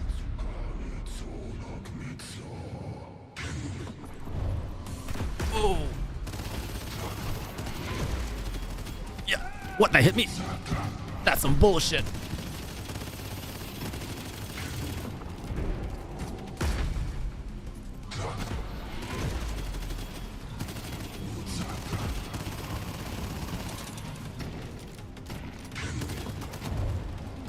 Oh, damn it. Walked into the barrier fields.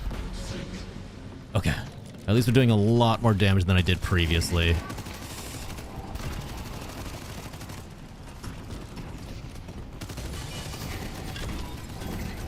Problem is... don't have my lightning, so I have to be a little more careful.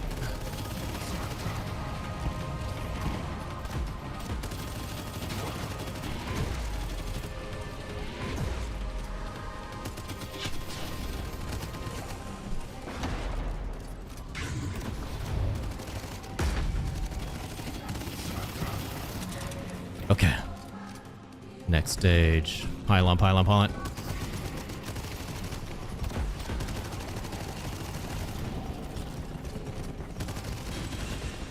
Okay.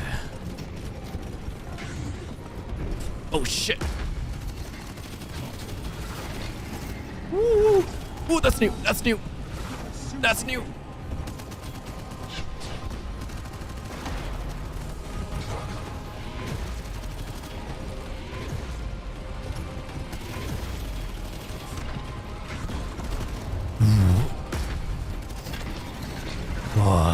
Ow.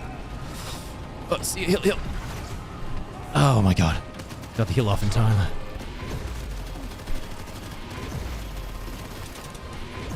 Come on. Oh. Yeah, let's go. Let's fucking go.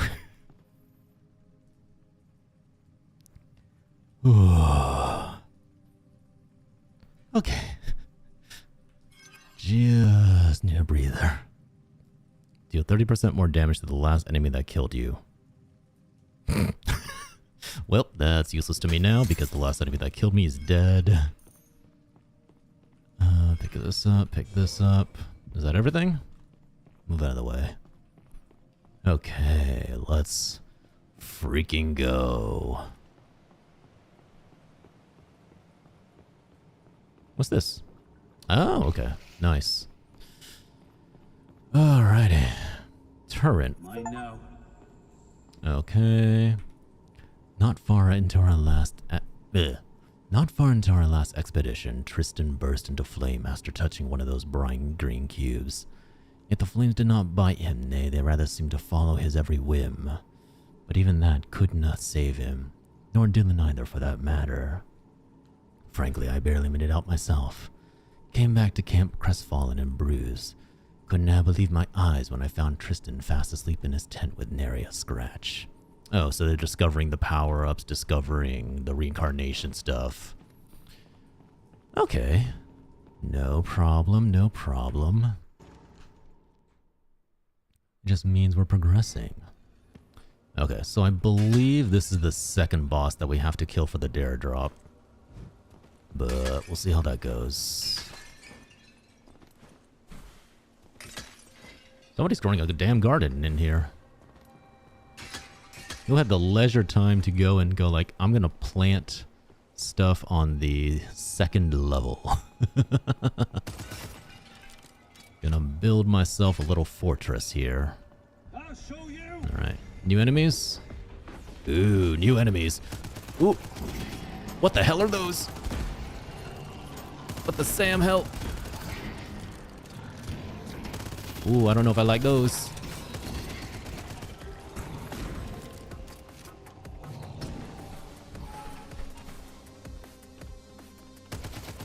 Hey.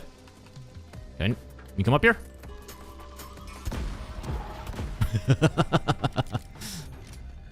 When all else fails, bomb it to death. Sneaky.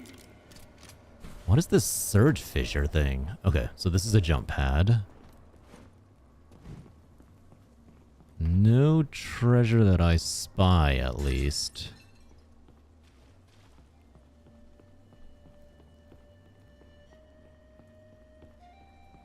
So maybe I was wrong. Maybe you do not always get treasure. How many expeditions is this now? 33? That's 33 too many if you ask me. Oh, this is a reference to Expedition 33. That's pretty nice. Good. It's always nice when another indie dev reaches out to a game that they acknowledge and respect and kind of make a reference to it. Ooh. Is that a frog? That's a frog. That's a gosh darn frog.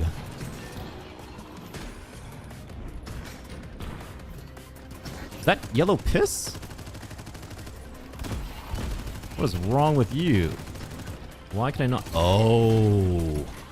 Oh, the flying things make them invulnerable.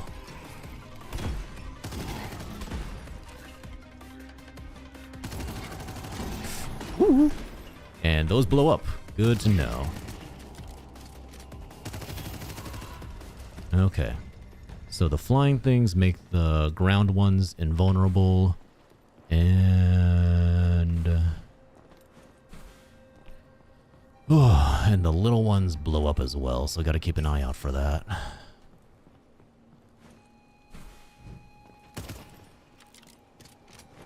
Okay, I think I got all of my rewards. Unless there's something here that I can't get. Nope, never mind. Nope, can't get over there. Damn. This level's mighty scarce on rewards. Been nothing. Okay, there we go. I don't have a key. God damn it. Why is it whenever I find one of those chests, it's always the one that doesn't have... Like, I don't have a key for it at the time. Ooh. No, no, no. Fish consumed. How is your fish? Was it good fish? One fish, two fish? What the heck? Wait, I thought there was more than that. I guess not. One fish, two fish, three fish. Sodden fish. Lauren fish. Keenan fish. Okay. Oh, I want to upgrade more tentacles, but I should probably get more shadow stuff. Sweet and spicy Pokeball. Ooh, I haven't had a good Pokeball in a while. Actually, I might go get some salmon tomorrow and make some Pokeballs for myself. No, I can't. Tomorrow's D&D night, so we're going to be playing D&D at somebody's house, which means we're going to be eating dinner with them. Damn it. There goes my Pokeball. Curses! All I wanted was my Pokeball. Did you make a hentai gun? Not yet, unfortunately. I have hentai grenades, if you know what I mean. I told Captain a few of my brownie jokes, but he said they were too salty for his taste. Yeah, I have hentai grenades. They summon tentacles, but they're also not that crazy, I'll be honest.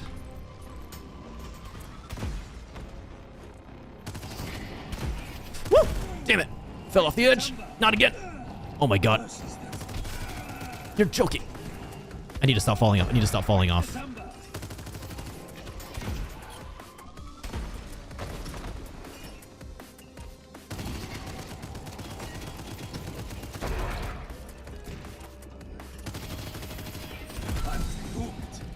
Ooh, what happened to my health? Whoa, whoa, whoa, whoa, whoa, whoa, whoa, whoa, whoa, whoa, whoa, whoa, whoa, whoa. What is going on?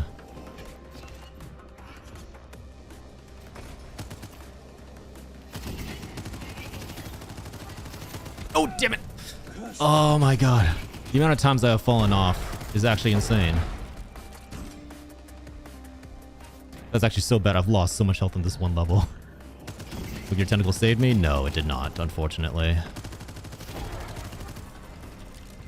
Oh my god. I lost so much HP off of that. That was so bad. I kept falling off the goddamn edge. Oh, that's actually insane. Also feels like the enemies are getting much stronger.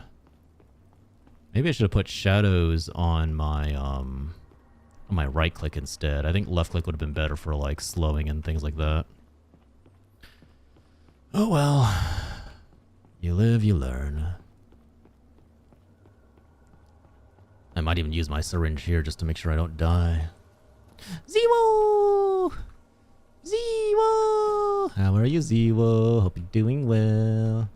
How are you? How you been? It's been a while. Let's see you. Oh no, that looks ominous. So eepy. Is that a good thing? Oh crap. Ooh! Ooh! Okay, mistakes are made. Mistakes are made. I'm stuck in a corner. Stuck in a corner. Whoa. How's the game? So far, so good. I'm actually loving it. I just have a small skill issue, if you know what I mean.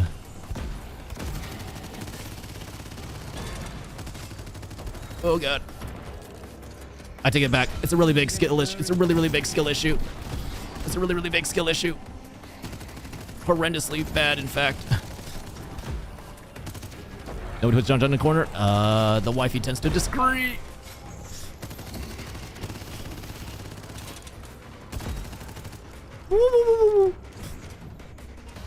I believe kill murder mate. I'm trying. I'm trying. It's not going too well, I'm not gonna lie. Woo! Stay the fish away from me.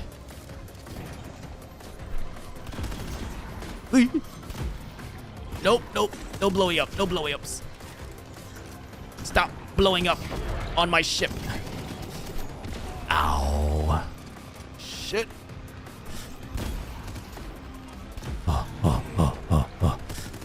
Oh no. There's one more invincible guy. Oh. Alright, just gotta survive. Just gotta survive.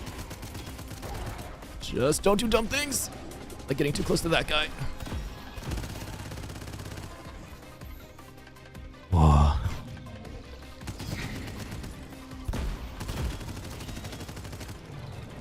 Nope, no hookies. No hookies.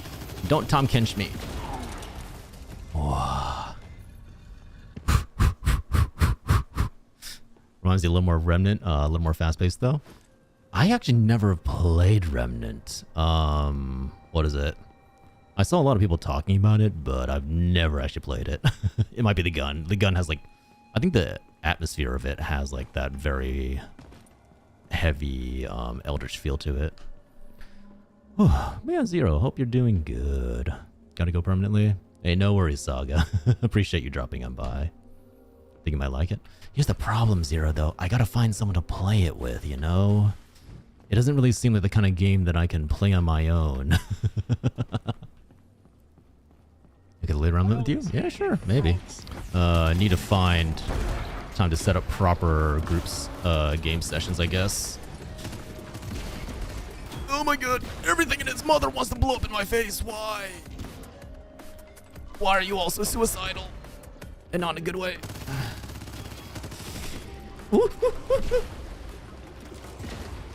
No corner, no corner, no corner, no corner, no. No corner, no corner, no corner.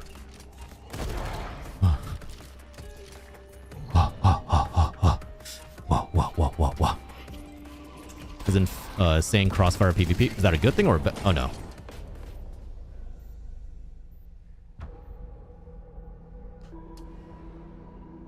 I jumped into the pit.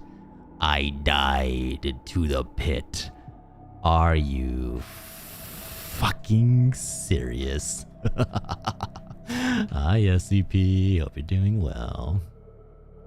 I keep sniping my teammates, so if you're okay with that. Yeah, sure, why not? What's the worst, Zero? If you snipe me in the back of the head, I'll snipe you. It'll be a mutual sniping. It'll be a good old exchange of bullets, if you know what I mean. Oh, man.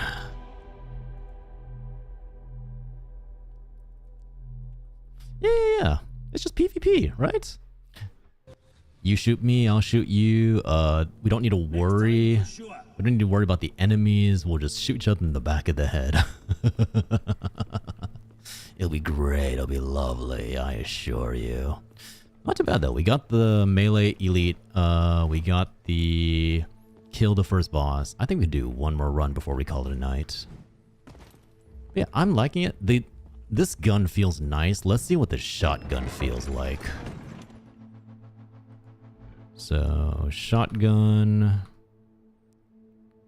Equip. Let's see. Ooh, is that a pistol? Brune revolver. What is that? A powerful handgun that can aim down sight. Oh. Let's try the shotgun first. I like the game aesthetics. I do too. Like, visually, I love... Ooh, what is this? Logbook. Like, visually, this is so good looking. Like, I love, like, this little flame coming out of the gun. I love all, like, the story, like, embraces the idea that you're rebirthing and coming back to life again and again. It does really, really look good. Eldritch Library ass. I know, right? Like, fuck, I like this aesthetic. Maybe I should, like, maybe I should borrow a few inspirations from this aesthetic. Because, damn, this looks good. I do like it. Dying to bullets instead of the boss? Yeah, exactly. Right? What is the point of the game if we don't, in fact, do a little bit of friendly murderizing? Let's see. Soul fragments. Spend 5 to unlock the next tier. Increases weapon damage. I definitely feel like I need more weapon damage. Healing Shrine. Ooh, upgrading Forge. That sounds nice. What's that on your head? Yeah. It's a diving bell. See? It's a standard issue helmet. This is totally something that can block damage. Trying to make a VTuber model right now. Oh, good luck, SCP. Having done that myself, it is a endeavor in itself, but you know what? It's also very rewarding. Ooh, okay, that does have some nice damage to it. I mean, we're divers, right? Zero gotta go in with full plated armor, no way to escape. This is just standard diving equipment for when you're trying to dive into an eldritch temple filled with enemies that want to skin you alive violently. Good old standard peacekeeping moments. Alright, where do I go? Do not want to jump to my death again. Alright. Okay, so 2 hits the smaller enemies. Actually, 1 hits if I can get in close. Ow. Without, you know, sacrificing my HP. You know, oh, no, Zero, I have an answer for you. This weapon, I mean, this armor was designed so that when you snipe me in the back of the head, it just reflects off. There you go. That's what it's truly for. I still have no idea what those are. The Surge Fisher things. It ricochets, yes! Back into your face. Back into your face. As punishment for daring to wound the great me. Okay, no joke, there was actually a game like that.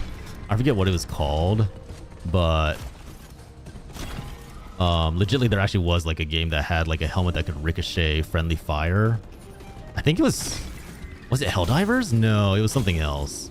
But it was specifically a helmet designed for that exact use case. I love like those little things, which is why I love like games which actually allow PvP, because it's just so funny. You can grief each other in the worst ways possible.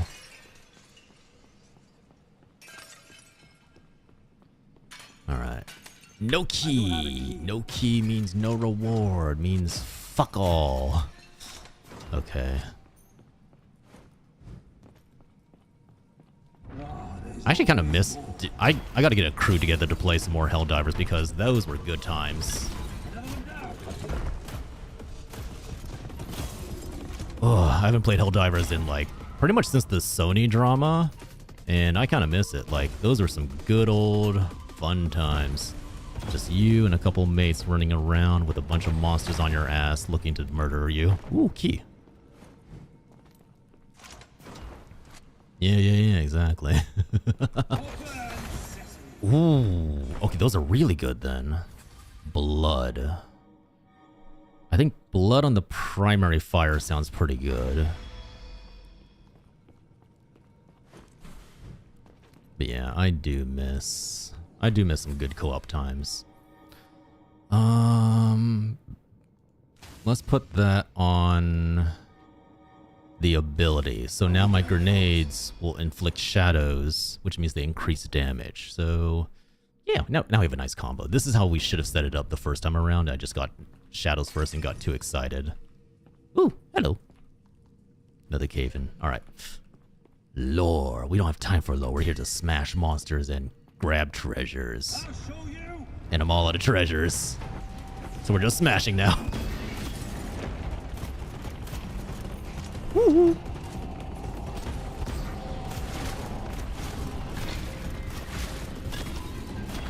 Woo-hoo.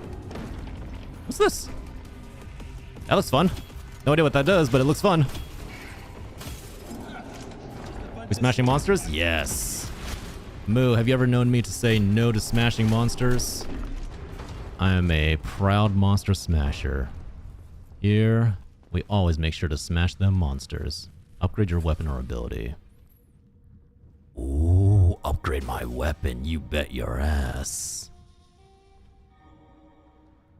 I think automatic trigger. So it's supposed to be like hit, bam, hit, bam, hit, bam, hit. Okay. Easy. Easy. Wait, what's that? Okay. Yeah. I honestly have not seen a good monster smashing in a while. I don't really count Date Everything. I think Date Everything are too human persona to really count as monsters. Feels like forever since we've had a good sexy monster that I immediately went, we gotta smash that. Drop everything for the monster. It's all about... Oh, wait, no, never mind. I forgot I was playing... I'm using Steam stuff and it's hard to do. Oh, that's... Yeah, no, like... probably the best thing to do is be live 2D. But... What is it gonna say? Toriel from Undertale is probably the last time that I was like, let's go smash a monster. And there's just not been any opportunities ever since then, you know what I mean? Sucker for Love's not that... Oh! We actually... Shit, I forgot about Sucker for Love, but we did play Sucker for Love a while ago. It's been a bit. It's been a little bit for us. It didn't come out that long ago, but we pretty much played it, like, on release. So... For us, Sucker for Love now doesn't have that same recency bias, you know what I mean? Also, hi, welcome in, Trans Knight. Hope you're doing good. There's apparently another Sucker for Love coming out. I think the artist or the dev teased it at the last Games Dev Con, from what I remember. Slay the... Ooh. That's fair. Slay the Princess was a little more recent for us. Okay, Slay the Princess when she's in her, like, muscle dragon form. You know, that was a little tasty. That was a little delicious. Made us restart the game just to go back and try to romance her. Alright, you know what? That's fair. That's a great call out, Radishes.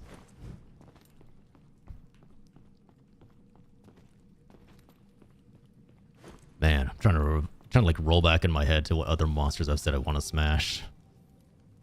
Wait, this looks like the second level. The way this is laid out.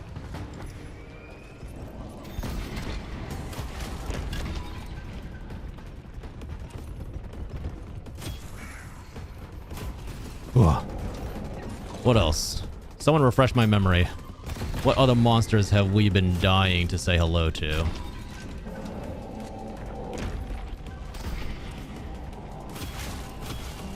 Woo! He's much faster than I thought he was.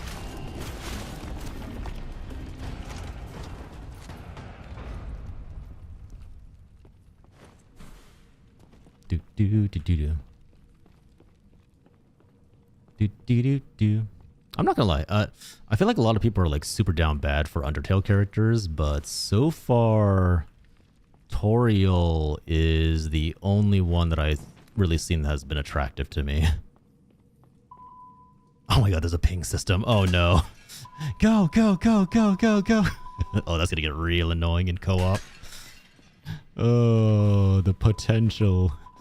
The ways to annoy your friends are here. Not a Sans.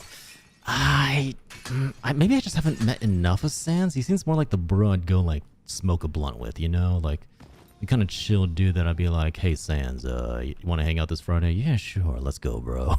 Bro.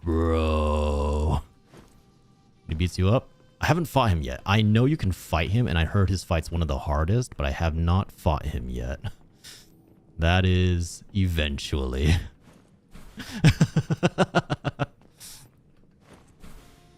Cloud, thank you for the gift sub to 0. I appreciate it. Thank you very much.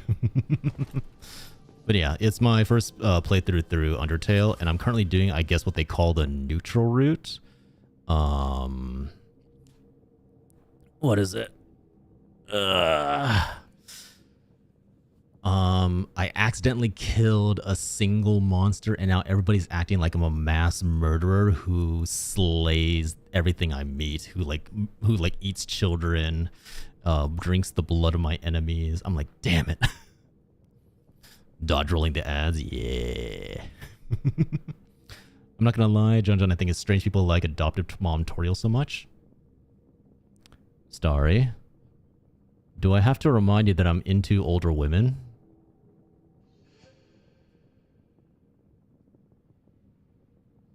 Starry, do I have to remind you that all I want is a big, strong woman to slam me down big style? Do I need to remind you of this fact? I know what I'm into. Get nippy. MC's Undertale. But I am the MC in Undertale. Me, 1,000-year-old John is the MC in Undertale. 1,000-year-old John wants to smash. I desire it big style.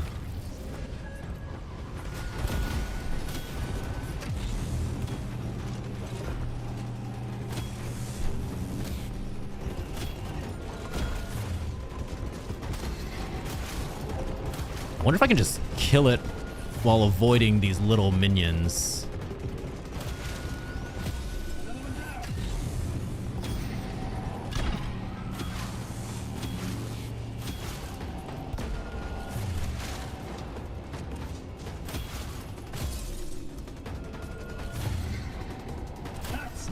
Oh my god, this shotgun is amazing.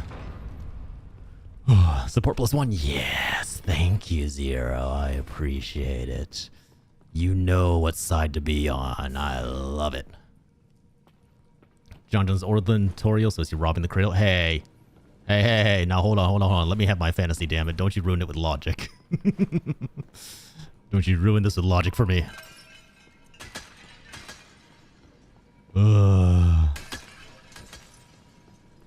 Side note, the grenade throw in this game is big Destiny 1. I'm wondering if the devs are actually maybe previous devs from the Destiny 1 team.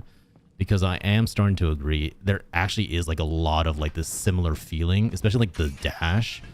I know it's it's a very common thing to do the zoom lines, but it feels very similar to how what do you call it? To how Destiny plays. Look at this. It feels Destiny. Ex-Bungie devs, it might be. Who knows? I feel like Bungie devs are kind of going off and doing their own thing nowadays, so it could be. Look, that's like Freerun using the older woman card. What are you trying to say, Moo? What are you trying to say, Moo? What dastardly implication are you trying to make here?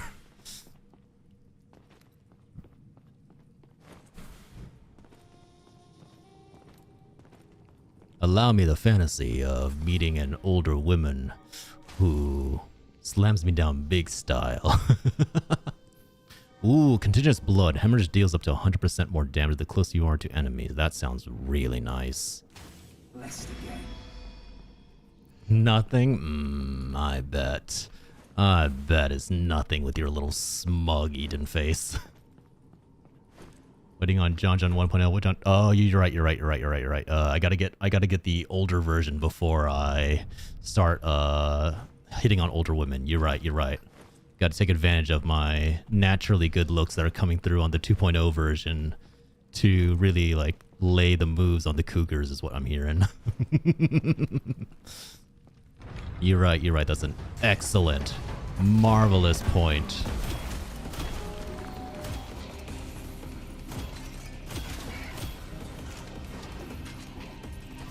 You are so wise, Starry. For one, so alien and blue.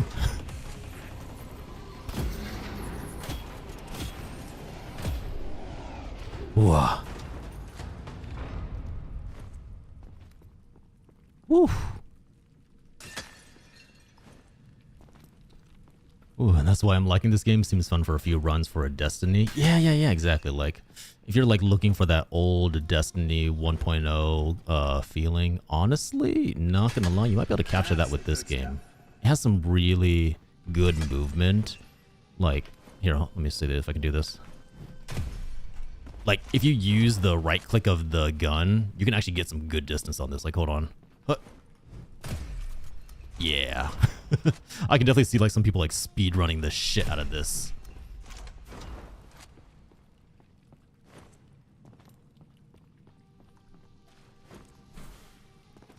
That is a pit. That's a pit. That is a pit. Do not go into the pit.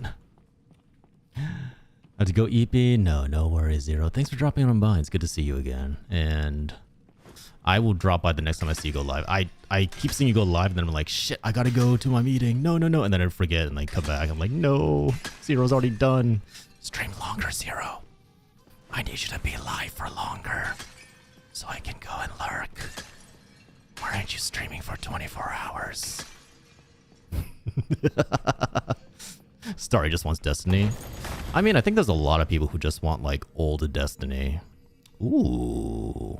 Productive actually sounds much better than... Productive sounds much better than Revenant only because Revenant is only useful for one enemy. So not really that great. I do agree. Gun Bash would be amazing. Yeah, I don't have to walk into the boss. I have a melee. But... I'm cosplaying my best Link impression. I gotta run into the pots with my face first to slam into them big style. New objective, huh? Oh, that's perfect. Oh my fucking god. All done. Jeez, double Beyblade. Impression is spin to win. Hold on. I'll see what I can do. Serves you right. Actually, dude, this right click actually does a lot of damage in a small area. That's... Like, hold on. Look at this. Like, that's so wide. That hitbox is so massive. Now.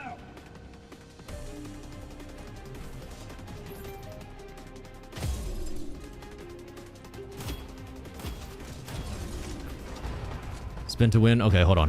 Where's the nearest pot? I missed. Hiya! Hiya! Hoorya! Hoorya! Hoorya! Oh, man. Pretty cool game, yeah. And if we complete all the dare drops for this one, we will be able to give out one key for it. So you know what? I'm gonna do my damn well best to beat that second boss because I think that's the key for it. Yeah, it is co-op. Can we be hot or are we always in the dive suit? I don't know. I know that there's multiple suits, so maybe one of them is like the bodacious, curvy, sexy bodysuit. You know what I mean? But I gotta unlock it, and I haven't found out how to do that yet.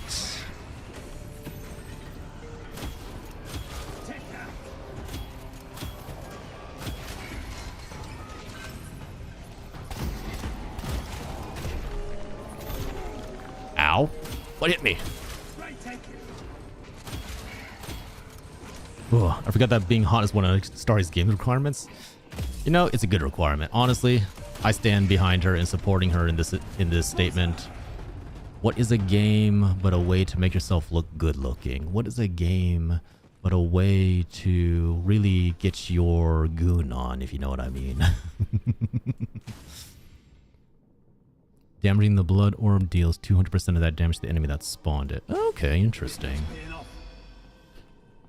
We play games to look good. We play games to look sexy. We play games to be the perfect self.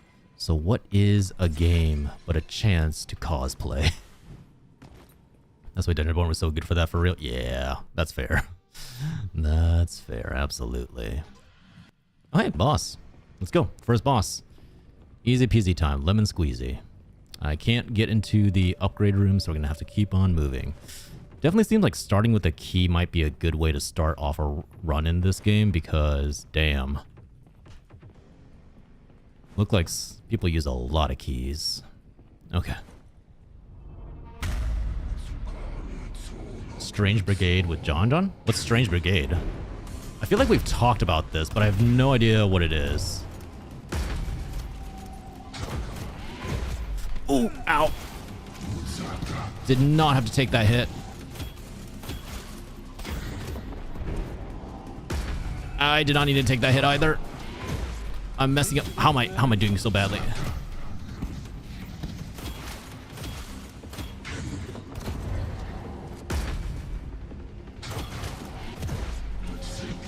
Okay. Where's the pylon?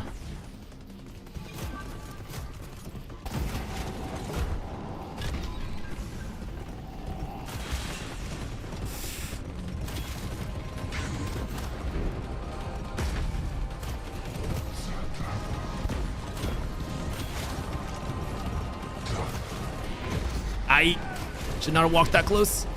I should know my limits.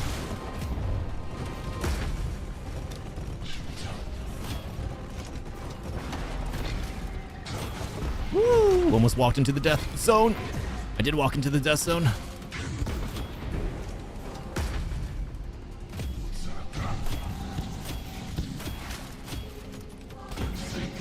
Ooh.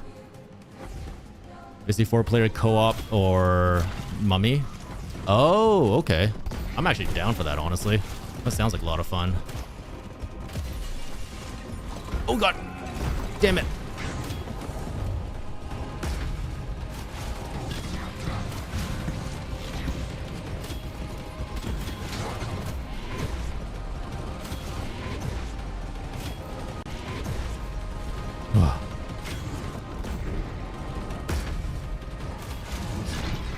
Just gotta survive.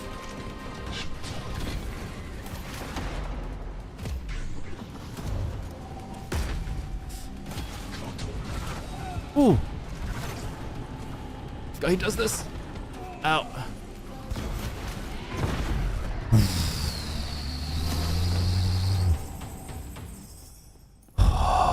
It's like Zombie Army Trilogy, so a Sniper Elite spinoff. Ooh.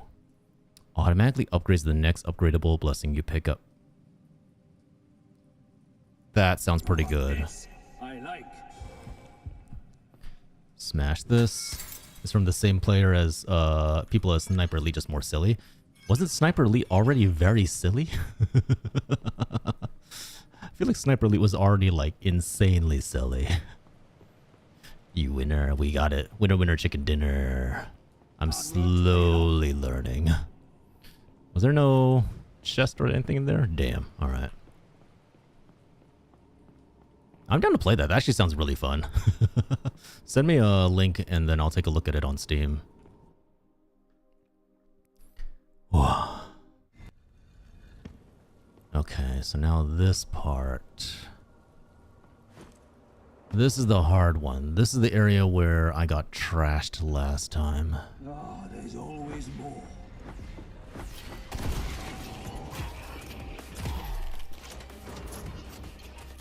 Why are there so many explosive enemies?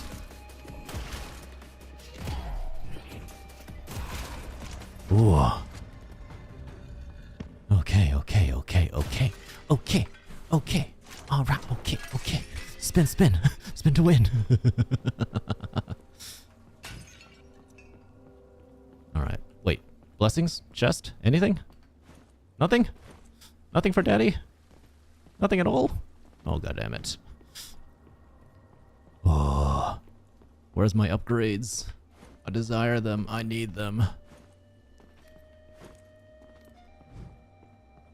I always hated frogs.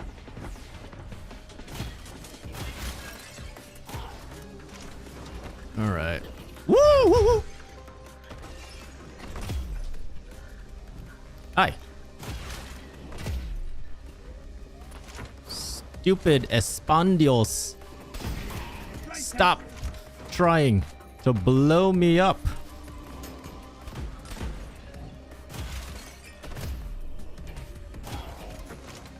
Every time I look in the mirror. Every time. I forgot the rest of the lyrics. Oh. If you did get it, it might be worth waiting until there's another sale since they happen every once in a while. Okay, okay. I'll put on my wish list if anything. Because I have been looking for a good co-op game to play with Starry because usually our tastes are very, very different. Not a bad thing, just very different.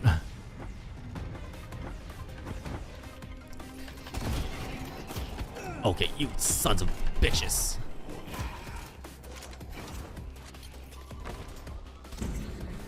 Who is blowing holes in my ship?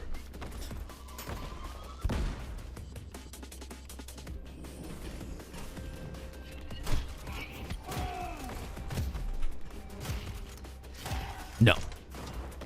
Oh. Almost dodged into the explosive. Got it? Wow. Sorry. What's the usual sale price for the game? I feel like we keep going with hemorrhage. Your max health increases if enemy dies within 1 second of being hit by hemorrhage.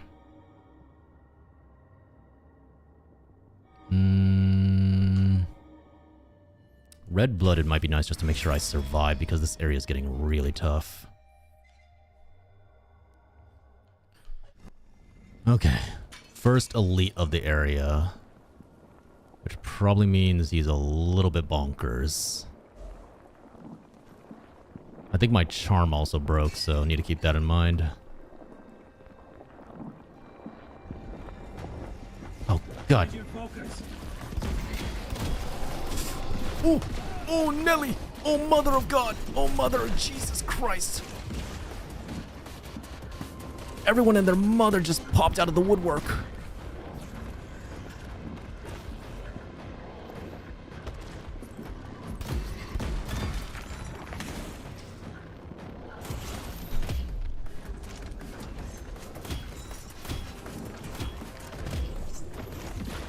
Whoa.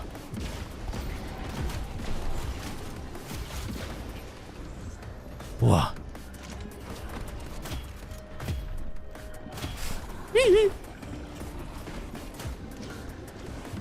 Son of a ding dong, son of a ding dong, son of a ding dong.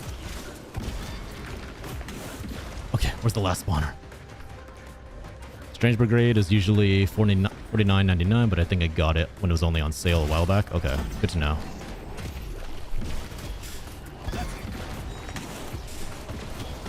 Ow. No, no, no, no, no, no, no, no, no, no, no, no, no, no, no, no, heal, heal, heal. Okay. They lost some health, but that's fine.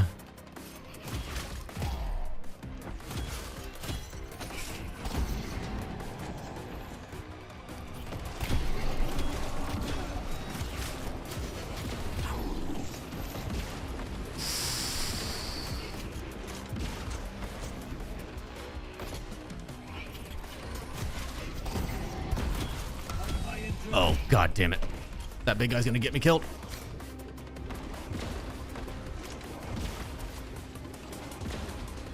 How do these things have such good aim?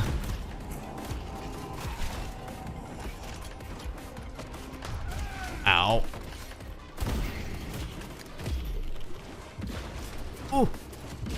Ooh.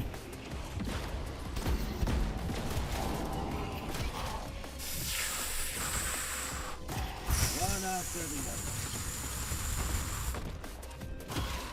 Serves you right.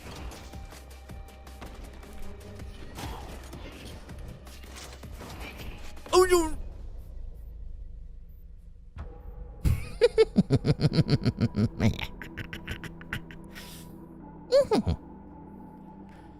I think there was a Sniper Elite bundle on Humble not too long ago. Don't know if it also had Strange Brigade though. Okay, okay, okay. Got it. I'll take a look and probably just put on my wait list and let it wait for a sale then. Oh, my wrist. Oh, I was doing the thing that you're not supposed to be doing where you like movie theater wrist only. That was an oof dodge into. Yeah, I went straight into it. I was like, damn it, fuck. That's on me. Well, honestly, roguelike brine punk adventure. I know, right? It's like, you know what? That paints a lovely picture in my brain already. Brine punk.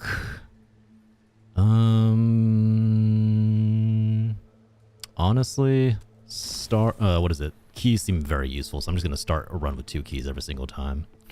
But yeah, if you want to play the game, ABYSSUS is the game. You can find it on Steam right now. It's currently on sale for, I believe, another 16 or 15 hours. 100% recommend it. Honestly, it's a lot of good fun for the price, and I'm loving it. Had a really good time with it.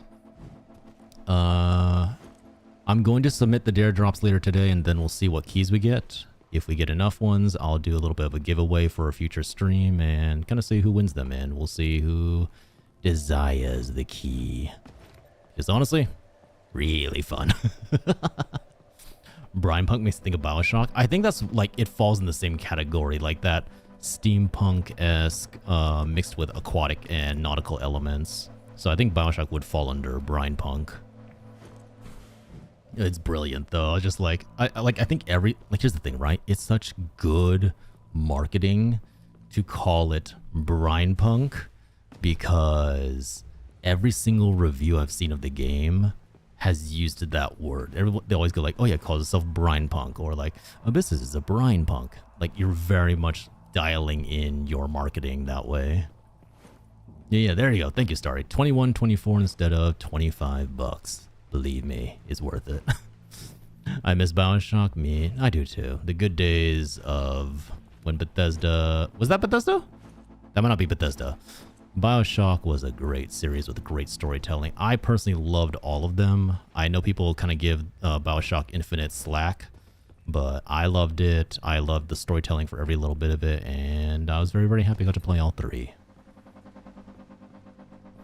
Could have said steampunk, but they went brine punk, and I'm here for it. I know, right? Like I said, very good selection of words. All right. You aren't free of me? Oh no, the terror. Okay, we are going to call it for the night there. Had a lot of fun with it. Definitely recommend it. Again, pick it up on Steam for $21.24 while it's still on sale if you want to give it a shot. And let's see. So, we will not have a stream on Wednesday. As a reminder, Wednesday will be in the Discord. Hold on. Where we're having a movie night, finishing parts. I think we're on part 3 of Freerin, where we're gonna start diving into the tournaments and testing saga, which is a great arc. Lovely. Nice thing about Freerin is you can jump in whenever you want. You don't even have to have any context, and you'll still be able to pick it up really fast. Love it. Recommend the series. We'll see you there on Wednesday night. Friday night will be more Undertale, and we're going to see if we can get past Metaton, the way too friendly robot, and his death games of death. But yes, come on by the Discord to watch movies with us, or join us on Friday and relive what I know is a classic for many of you. Other than that, my 2.0 is coming very soon. Let's say a couple of months, and I don't have an exact date yet, but all funds and earnings from the stream go straight to that 2.0. I've already got a bunch of things prepared, courtesy of people like Sino, courtesy of Oromu, courtesy of Moki, and we have a lot of stuff ready to go that we're hoping will be very, very interesting to you all. Yeah, 2.0, John in the... Well, if I'm being accurate, more like in like early winter, late fall. Probably, based on how things are rolling right now. But, let's see, who is live right now? Who is live and alive? Oh my god, it's 1 a.m. I didn't even realize.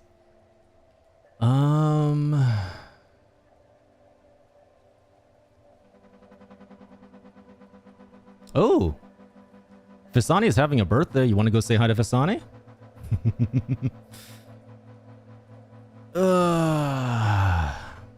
It's either we go say hi to Fisani or Farah. Do you want to go say hi to Fisani to say hello, or do you want to chill with Art with Farah Looney? Don't you eat your socks if you don't debut it? What do you mean I have to eat my... I will not eat my socks. Oh. Oh shit, I made that promise, didn't I? I didn't promise my socks. I think I promised I would eat my boots if I didn't debut in the fall/winter. I'm saying fall/winter. Fall/winter. Do you hear me? Fall/winter. I'm giving myself a time window. All right.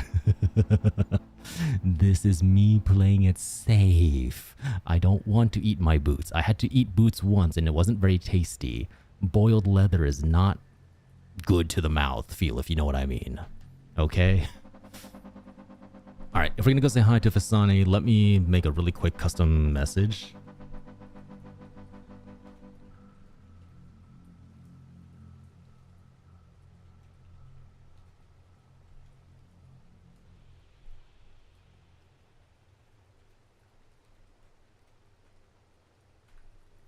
Okay.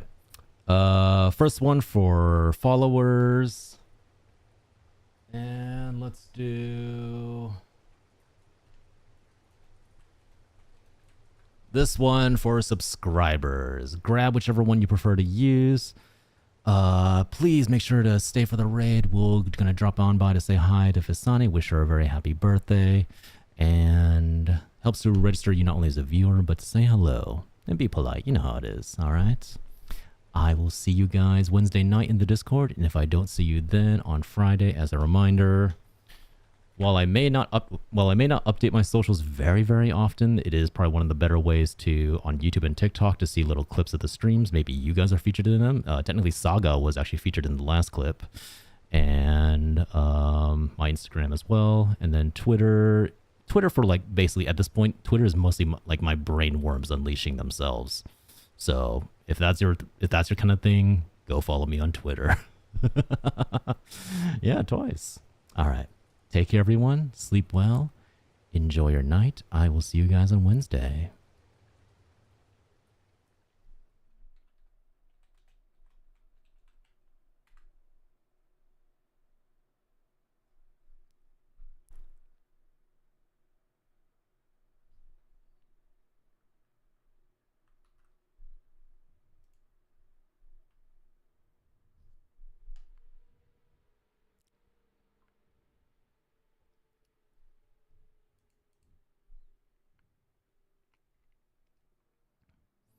I forgot I usually say goodnight to everyone, but fuck it. Good night, everyone. Good night, Starry. Good night, Saga. Good night, Set Radishes. Good night, Zindani. I think I saw. Good night, Moo. Good night, you know what? Fuck it. I can't pull up chat anymore. Good night, everybody. Good night, Kaiser. Good night, Sino. Good night, Zero. Good night, Cloud. Good night, Trans Night. Bye.